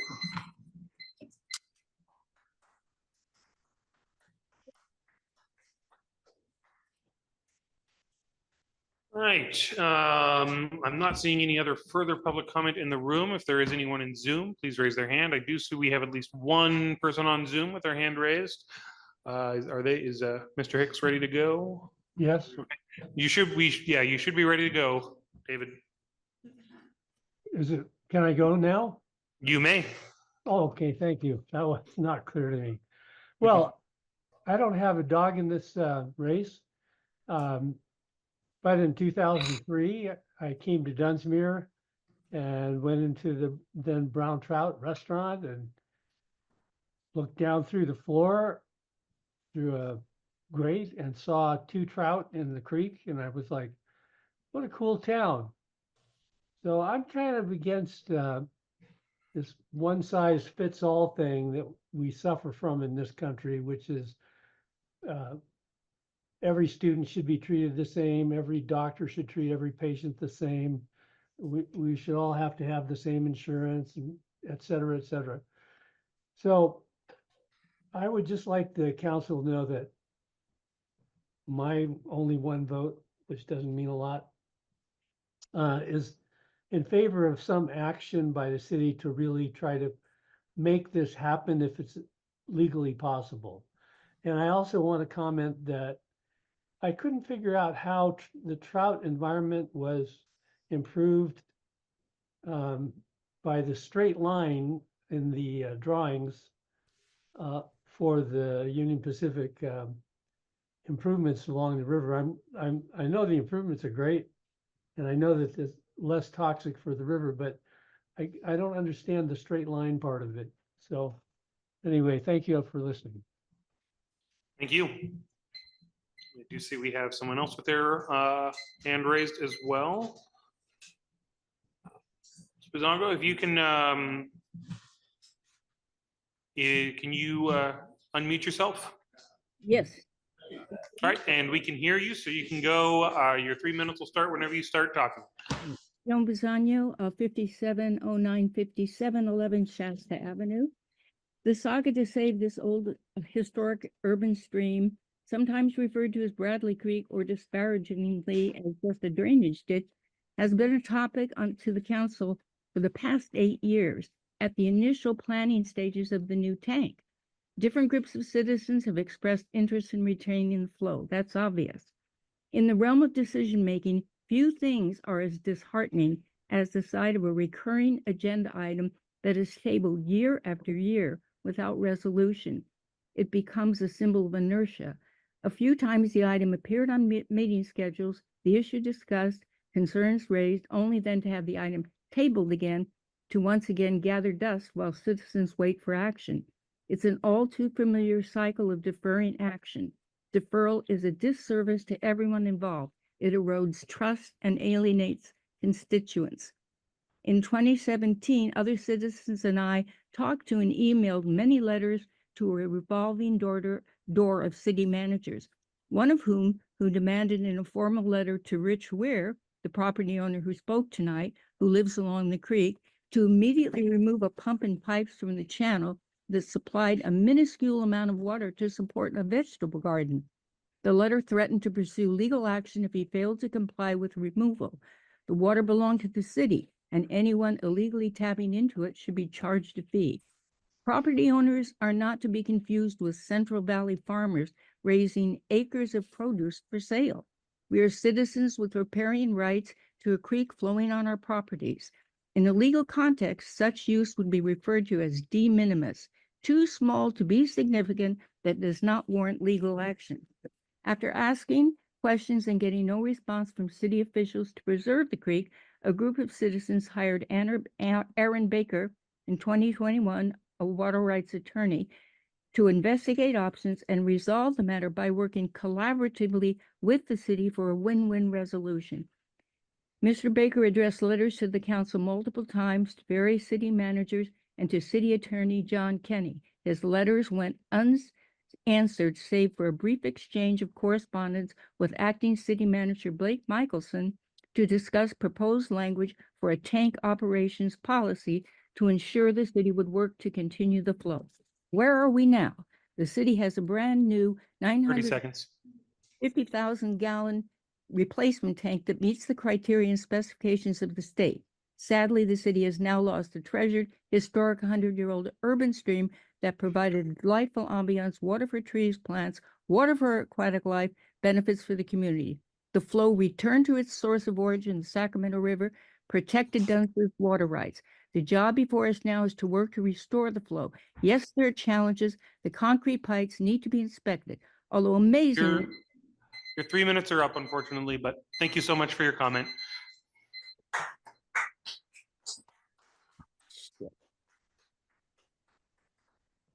Is there anyone else who'd like to make public comment on this item this evening? Seeing none, I will close public comment and we will move on to council discussion. First off, I'd just like to thank everyone who came out to make public comment and be here for this item tonight. I'll start off with just a couple things. And that is, I think all of us on council do really appreciate the historic value that this creek holds. I do have just a couple questions here in terms of things that I would also like to see as we move forward with this item. And that is it was brought up where the city's liability and just where, as a piece of infrastructure, where liability lies on the city side and where it lies on the building owner side for this, for the creek that runs underneath the city, and how that interplay moves or develops as we move forward. That's one thing I would really like to see. The other thing I would really like to see as we move forward, one thing I have a pretty good idea in my head of where the creek flows. I know where it flows until it hits roughly around the brewery. And then at some point I would like to very much see an exact detailed map of the exact flow of the creek. But we'll move on to other councilors. I'll circle back around for a little bit more later.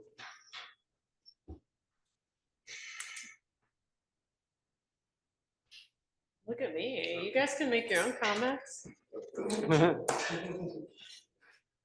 I'm very supportive of the creek, Mr. Mayor. I think it adds a lot of charm, as testified before. I really love the way it interacts with the business community. I did have to kind of step back though in analyzing it before this meeting.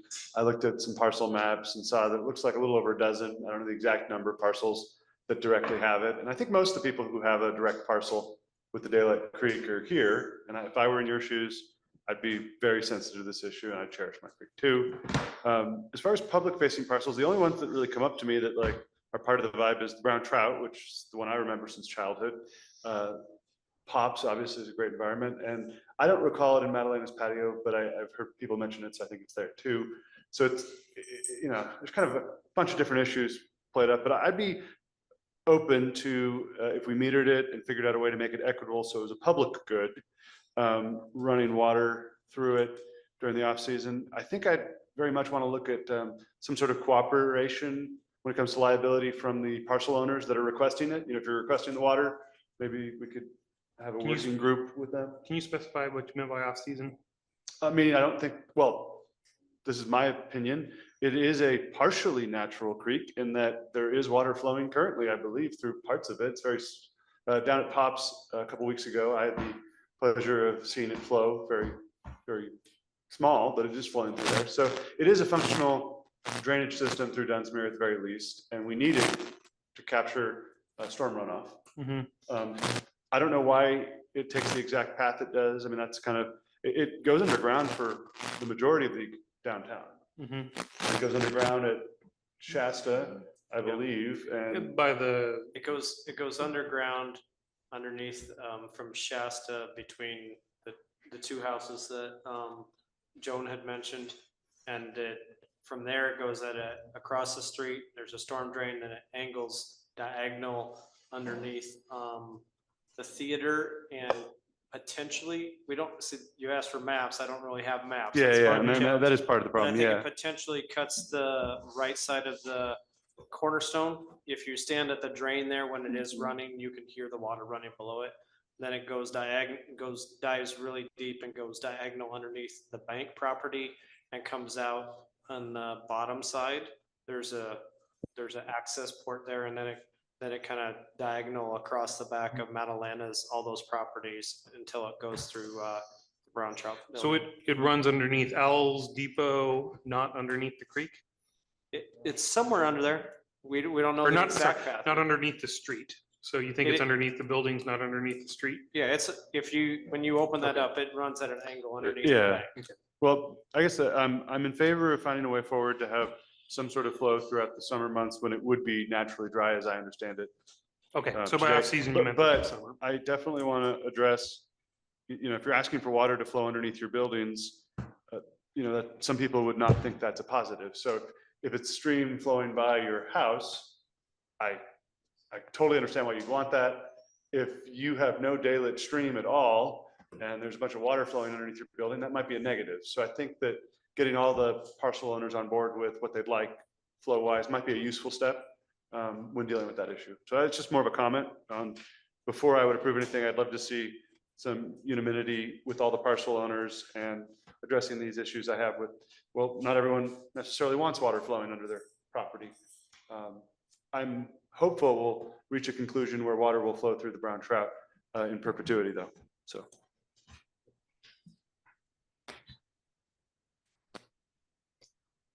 I'm in favor of a committee Okay.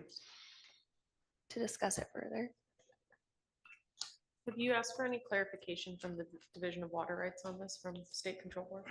Not yet. Maybe we should do that first, because at the end of the day, if it is linked to the city's water right and maintaining that, there's very limited options for us in that term. And so my recommendation to the rest of the council would be to establish that relationship as well while you go through and work with property owners and do that.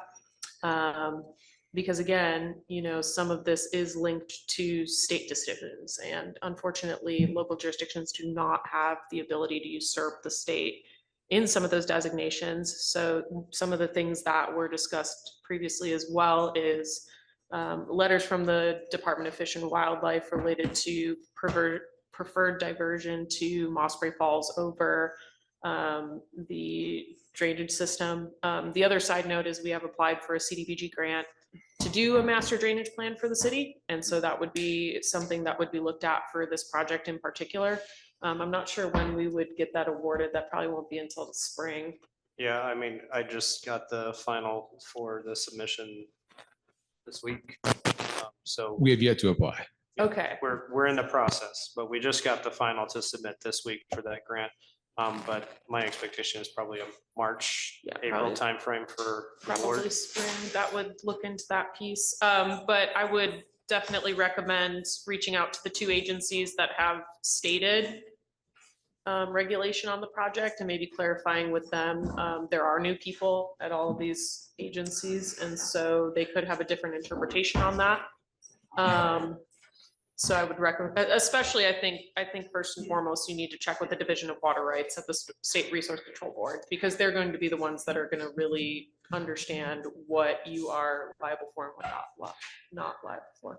So the other thing I really wanted to just ask here too for this evening, for moving forward on this, because I do think, especially since we don't know the last time that the system was looked at underneath and inspected underneath a lot of these buildings, that's the part that does scare me.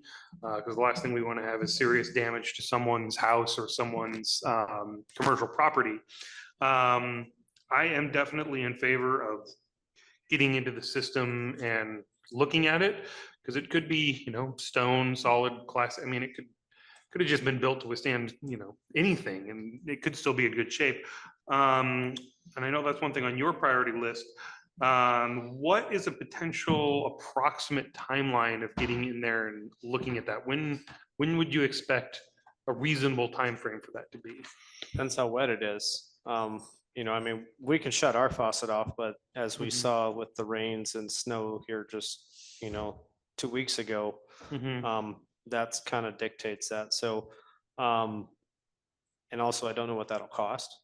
So, I mean, if the council wants to provide a, you know, a financial window, then I could, you know, potentially make that happen. But I think I can reach out for some quotes on, I don't know the length of it, which makes part of the challenge. I think we're probably somewhere in 3,000 to 4,000 foot in length of that needs to be inspected. Yeah. So, but I can get a kind of a high level summary of that. And then we can potentially get some quotes I could bring back. Okay, I would definitely like to see those quotes. As we move forward with this. All right, are there any motions? Well, this is an information only item. You did not list it for action.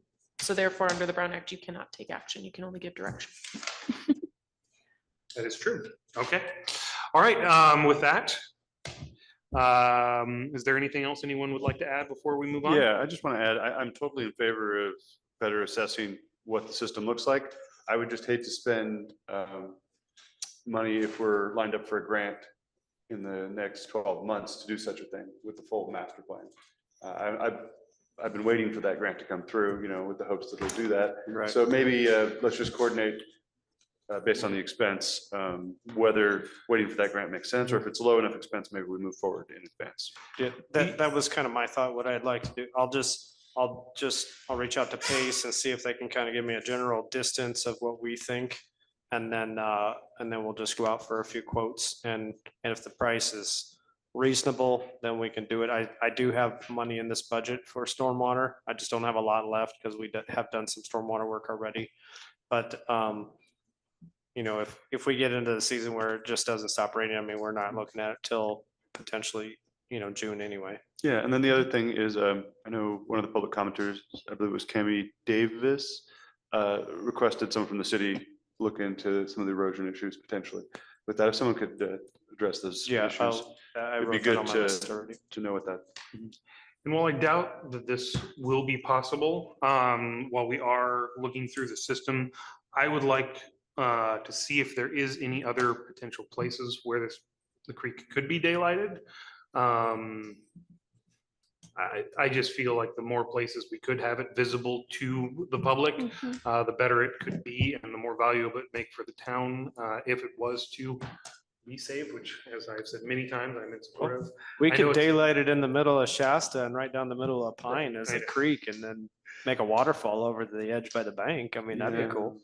I'm in support of that. But if there is any places where it could be brought above the surface, because I mean, the space in the back of Pops and the wheelhouse, or if any business owners would be interested in that. So those type of projects would come out in a stormwater master plan. Yeah. Plus, we have a lot of other natural streams that flow through Dunsmuir. I mean, I'm all for highlighting those. Another one over on Oak Street flows year round. We also don't own any of this property other than under the streets. Everything else is under private. Yeah. But I think it's premature for a committee now, but let's get some cost estimates on studying the system, and work on the grant. But we'll address that later. And maybe contact Division of Water Rights. It's on my list. All right, with that, unless there's anything else, we will move on to item number B. Not at this particular time. Brown Act only allows for one period of public comment. But if you do want to stick around, we'll probably do a brief recess in just a few minutes, and we could discuss anything. And this item will be coming back again, so. Unfortunately, the Brown Act is pretty specific, so unfortunately I can't. But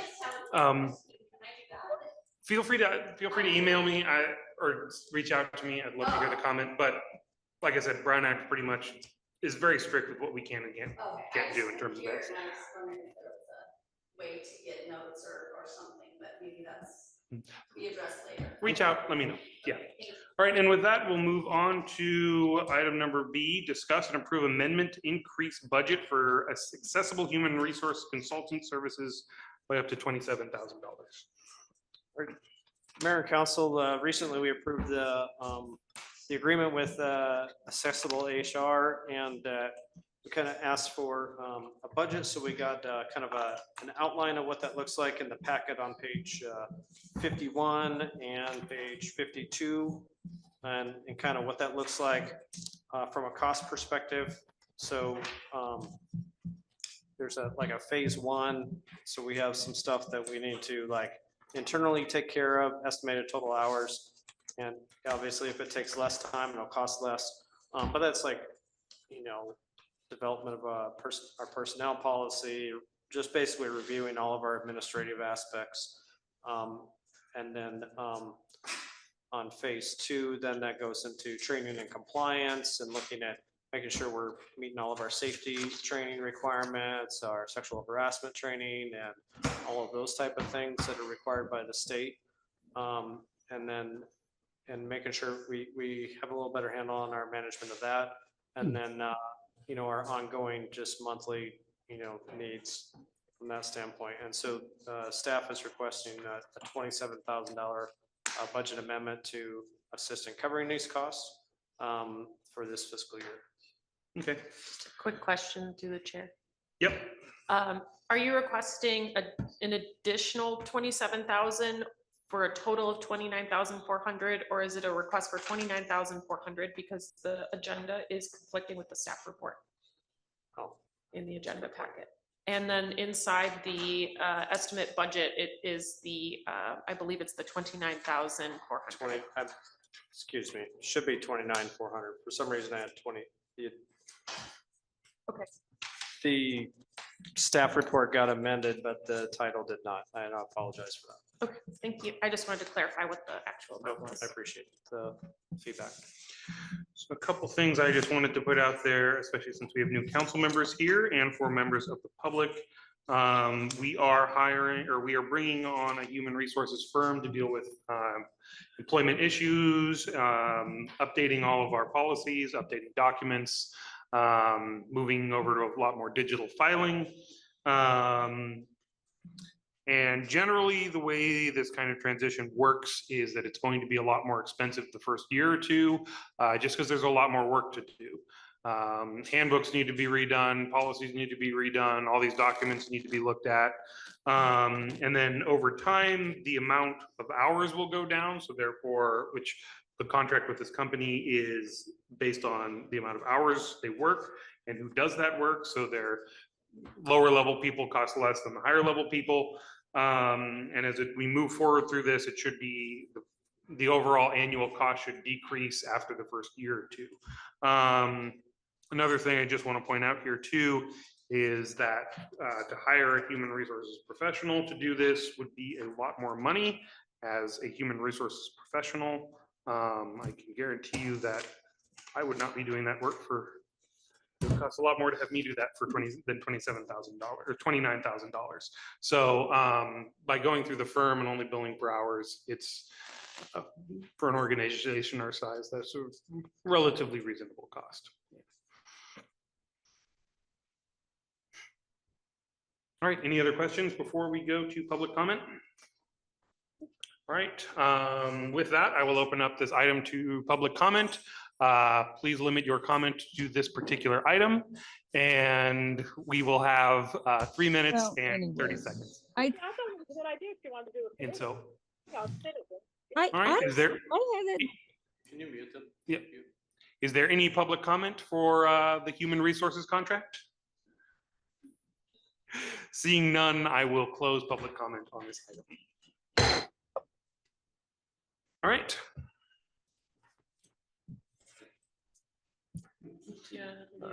Discussion? Okay. Mr. Mayor, I move we approve the budget amendment. It to authorize city manager to spend up to $29,000. 400, sorry, 29,400 with our HR consultants. Second. It has been moved and seconded. This will have to be a roll call vote as it affects city finances.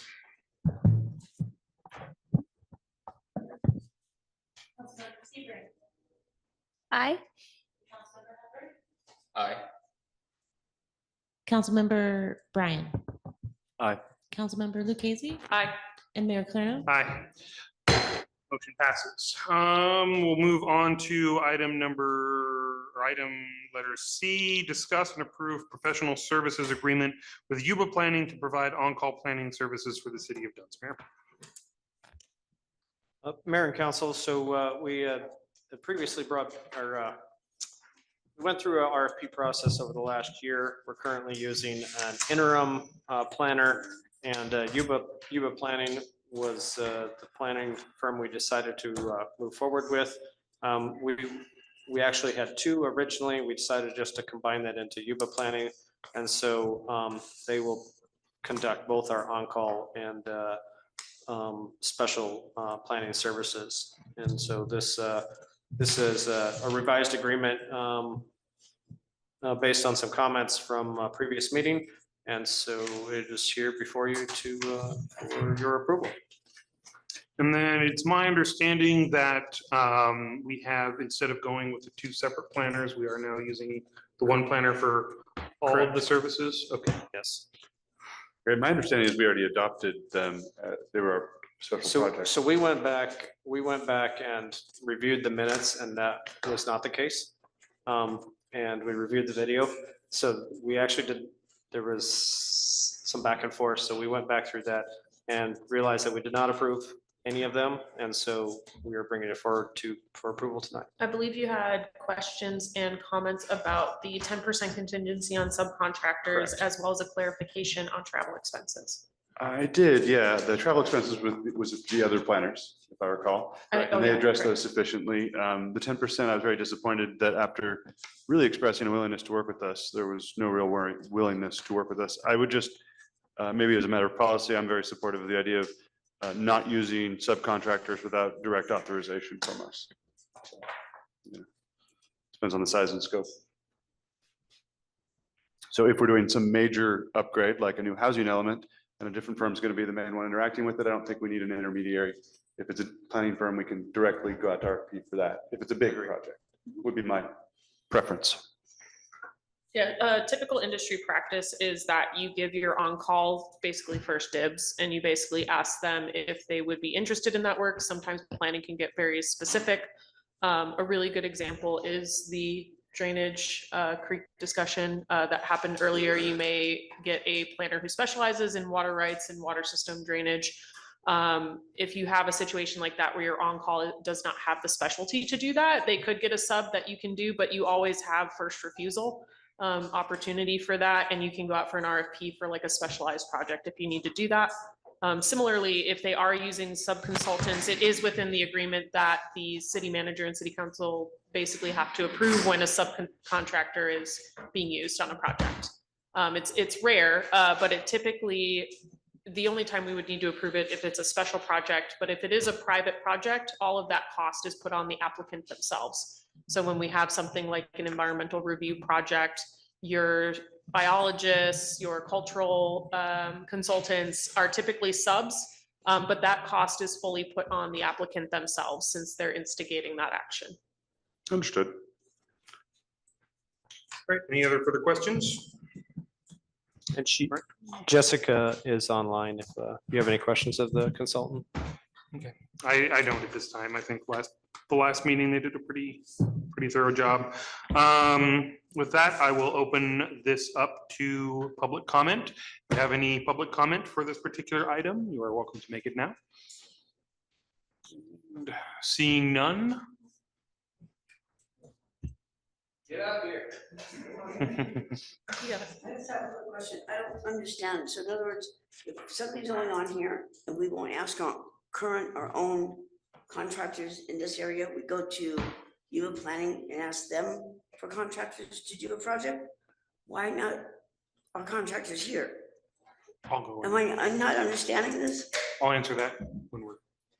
That's what I don't get. I mean, why pay somebody out of the area when we should pay our own? I don't understand.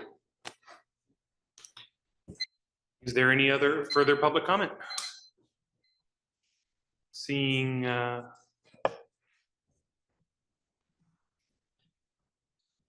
none, or you want to make public comment on this item, or right, I will close public comment on this item. Mr. Mayor, I could address the public comment briefly. We went through a competitive bid process. So the reason why this company's here is they responded and came up with the best possible solution for the services we were requesting. So we'd love to have a company in Dunsmuir facilitate that if they were responding, but none did. So.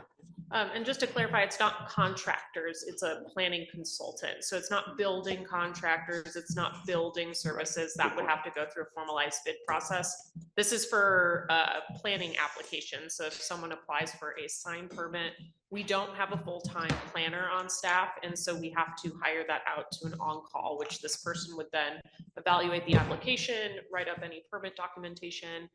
Additionally, for special projects, say we get awarded the grant for the drainage plan, that would be a special project. And so this consultant would be able to work on that for us without having to go to bid every time, or request for proposals in this case. Bids or construction. And let me further add that I think the whole council is very supportive of a full-time planner in Dunsmuir, but those are very expensive. And we currently can't afford to have our own in-house planner.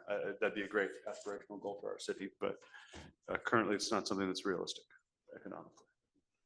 I'll make a motion to approve professional services agreement with Yuba Planning and to authorize the city manager to sign the contract. I'll second that. And Wendy, if we could do a roll call vote, please. Councilmember Sebring, Aye. Councilmember Hubbard, Aye. Councilmember Bryan, Aye. Councilmember Lucchese, Aye. Mayor Clarno. Aye. All right, approved. I'm going to put us into a 5-minute recess. We will reconvene at 8:50. Mr. Mayor, as an alternative, could we just do the next item and then call the meeting? We've been here for over 3 hours. Huh? We'll recess and then we'll come back. Okay. Yeah.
I am going to bring this meeting of the Dunsmuir City Council back into order at 8:19. Right, and we are on item number 17, new business, item A. Approval of the Dunsmuir Operation Procedures for Emergencies DOPE Plan, Resolution 2024-20. Stephen. Go ahead, Stephen. Are you there? Hey, how's it going, everyone? Good. Can you hear me okay? Yes. We can. All right. So at the last council meeting, I did a presentation on the DOPE plan. For our new counselors, I did send out an email last week with that presentation link in case you guys wanted to see it. Included in the agenda packet tonight is the DOPE plan for approval. I don't really have any additional information to add to it other than what I've already shared with everybody. But I am available to answer any questions before adoption and to clarify or go over anything as needed. So I just have a quick question. Overall, I'm pretty satisfied from where we ended up last time. My big question though is, this is a long document.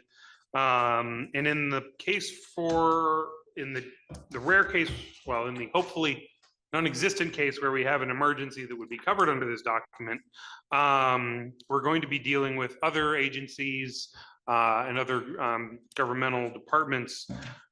So given that they are not going to read this document or, read parts of it, say, like, I'm sure the sheriff's department, I'm sure you've gone over with them, some of the policies and procedures, and along with County Office of Emergency Services. I'm sure they're going to read some of this, but they're not going to read every, well, I doubt they're going to be reading every single one of these from every single city in the county. So therefore, whenever there is an emergency, how do we make sure we are sticking to this plan or deviating it from it when necessary, when interacting with other agencies?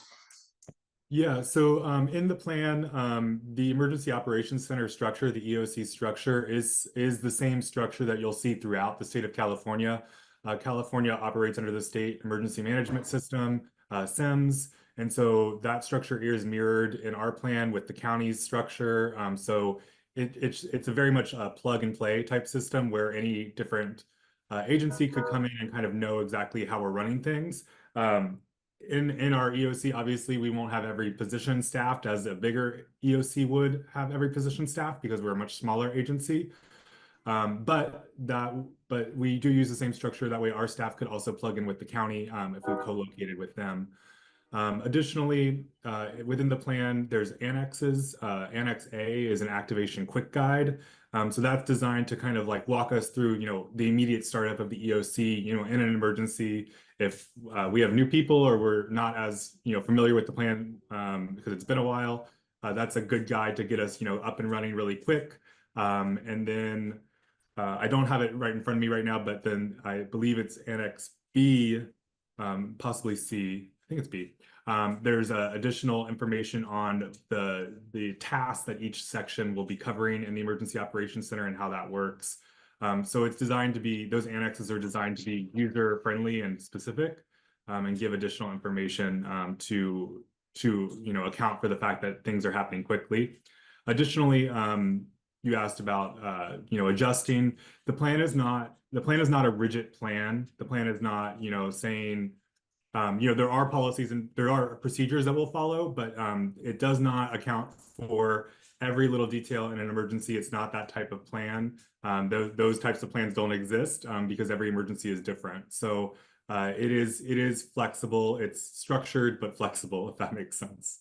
Perfect. Actually, yeah, I was more thinking about operationally making adjustments from it, but you answered that with your first part, and that ties in really well to what you said last time on how it is connected or how it is based off of the same document that everyone else would have. So cool.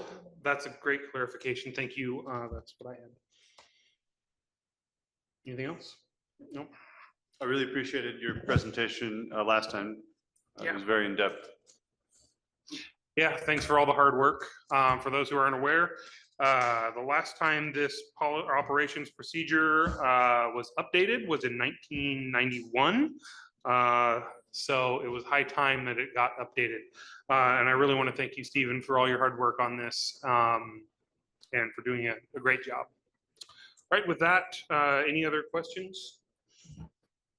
Nope. All right, with that, I will open up this item for public comment. If anyone would like to make a public comment on the approval of the emergency operations plan, you're welcome to do so. 3 minutes, 30-second warning.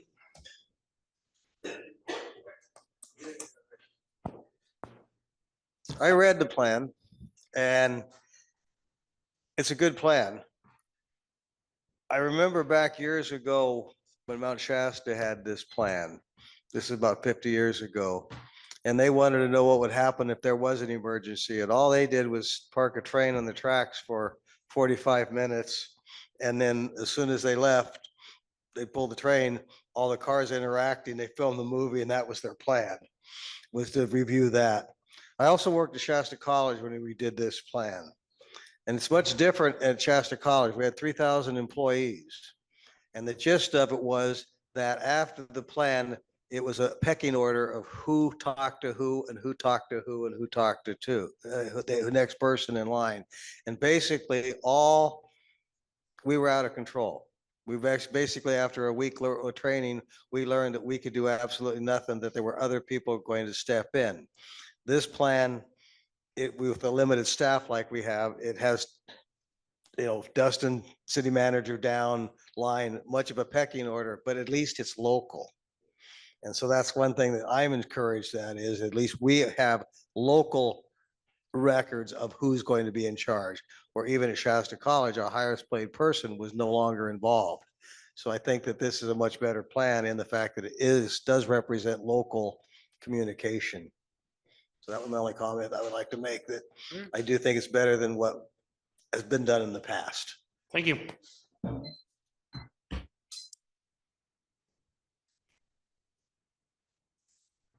Mary Gerard, 4242 Patricia Way. I read through the plan 2 or 3 times, and having been in education, I know how important emergencies are to be solved. The only thing I was unclear about is understanding it's wonderful having it in-house. Number 2, I was wondering about how are people supposed to know? It's kind of confusing on the alarms that would come out, they 2 or 1, or then they'd stop. And most people know when it's lunchtime. And somehow a communication should be given to the people, to the citizens, as to when it's an emergency, you're going to hear. And so that information, just that little part, should be given to the public. Thank you. Thank you. All right, is there any other further public comment? Seeing none, I will close public comment on this item. And I just want to address, I believe Stephen went into it last time, that there will be communication on the updated signals for the horns going out to the public after the plan is approved. Yeah, our intention was to once it's adopted, then we will provide that communication in multiple different ways. One of those will be through the utility bills, so that way everybody gets it. And then we'll also post that online. And then I believe, Stephen, we're going to do a test in the spring. Is that correct? Well, we're working on talking through that now with the fire department about doing a test for the specific tone that you would hear if there was an evacuation. Correct. Okay. Thank you. All right. Any discussion? Pretty dope. I move we approve. Someone had to do it. I'll second. Sorry. I see fiscal impact here. Do we need to roll call this?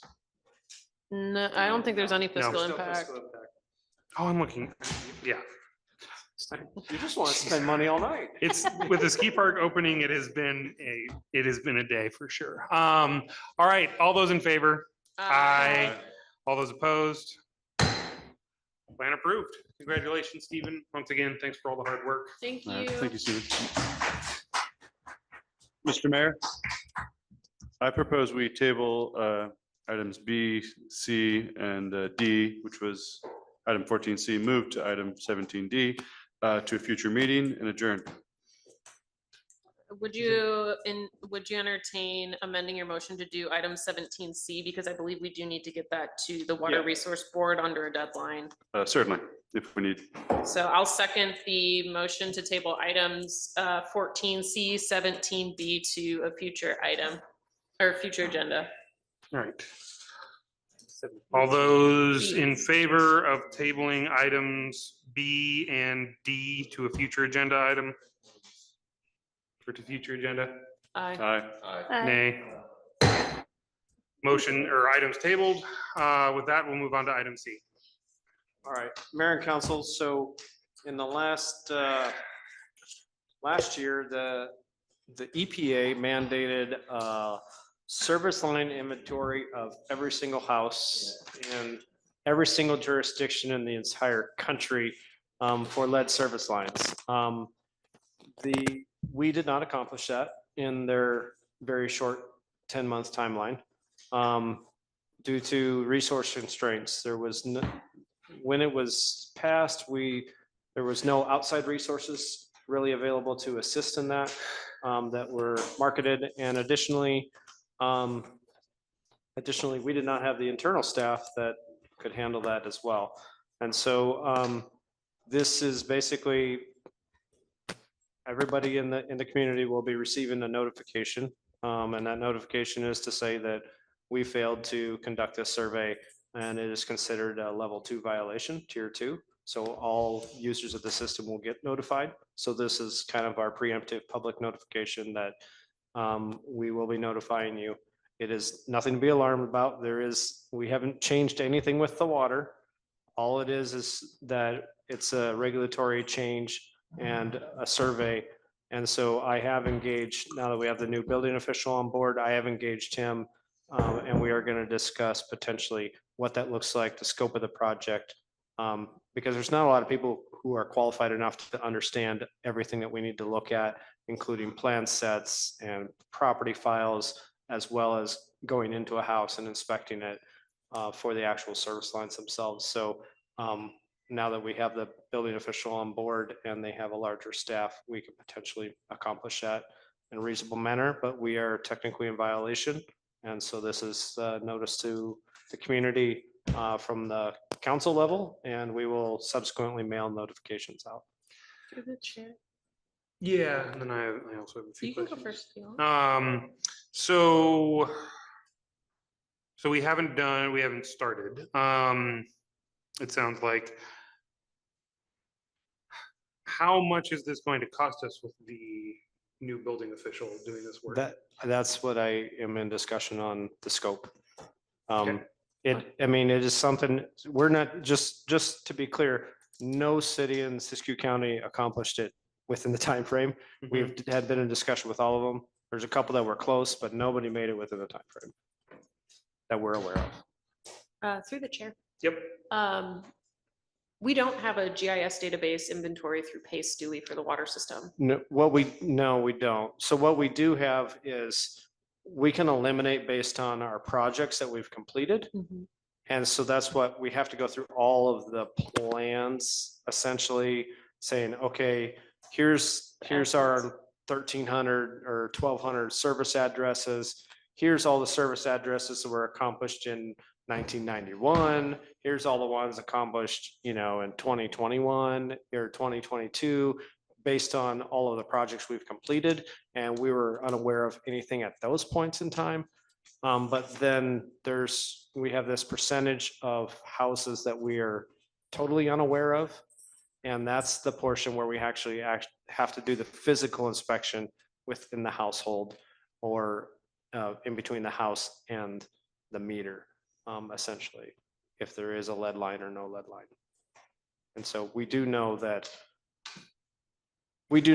a good portion of our community, there's absolutely nothing to worry about. And from my conversations with our long-term staff that have been here like Ron's been working on the water system for 40+ years, has never seen a lead service line in our community, period. So that's a good sign.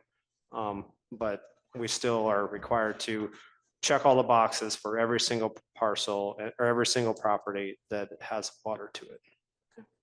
Okay. All right, any other further questions? With that, I will put this out for public comment.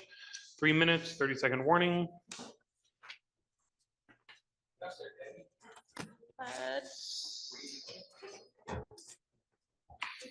Kind of go back a minute and explain what this is all about. What's a lead line inventory? What is it? Oh, I'm sorry, you can't answer. I'm sorry. I'm so far.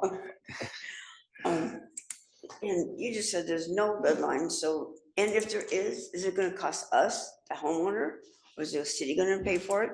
And you said we're in violation of doing this. So is that going to cost the city money, or we're not in violation because nobody's done it? And what does it entail? I guess that's all. I don't understand. Okay, that's it. All right, is there any other further public comment? Seeing none, I will close public comment on this item. And basically, it's just, we need to go through every single service line to every single house. So every single water pipe that runs into a house off of the main lines, and see if any of them are lead. And so if some line was put in 1910, that was a lead line, we need to know if it's there. Federal EPA said we have to do this, and they gave a very short time frame. And because we didn't make that short time frame, and we're still gonna do it. We just need to send out the notice that the survey was not completed in time. Odds are there aren't any lead pipes. Or copper, and it's just going to be a, no, we checked everything, but the letter is just indicating that we have not completed it, not checked everything out, so. So I'm gonna ask that, since that was another one of our questions. Yeah, there's no that's, comment. at this point in time, we expect that there will be money available for us to replace those lines, because technically the city only owns to the meter, and the meter, from the meter to the house, you're right, it is your line. And so, but our expectation is that there will be funding available. This is just the initial phase of it. It'll come from the federal side, most likely, to the states, and then the state will divvy it out in some sort of grant process or something like that. So, fingers crossed, we don't have any in our community to worry about, and we'll be okay. All right, future agenda items, everything from this meeting. I know we want to put on. I have a list. Yeah, you have a list. We need to do committee assignments. Reorganization. Is that going to be the next meeting? That will be on the 19th. I'll have reorganization on the 19th, committee assignments on the 19th. Staff will send out, I'll send out a copy of the committees to all, we'll send it out to all of the council members for discussion, or so you're aware of it, so that when we come to discussion, you can have some thoughts on it. And talk about it. Okay, sounds good. And then the only other thing is bank signature cards. Staff will be in contact with the 2 new council members and the treasurer to get those updated. Perfect. All right, anything else? Meeting adjourned. It is. But it wasn't scheduled. I'll ask. Good to meet you.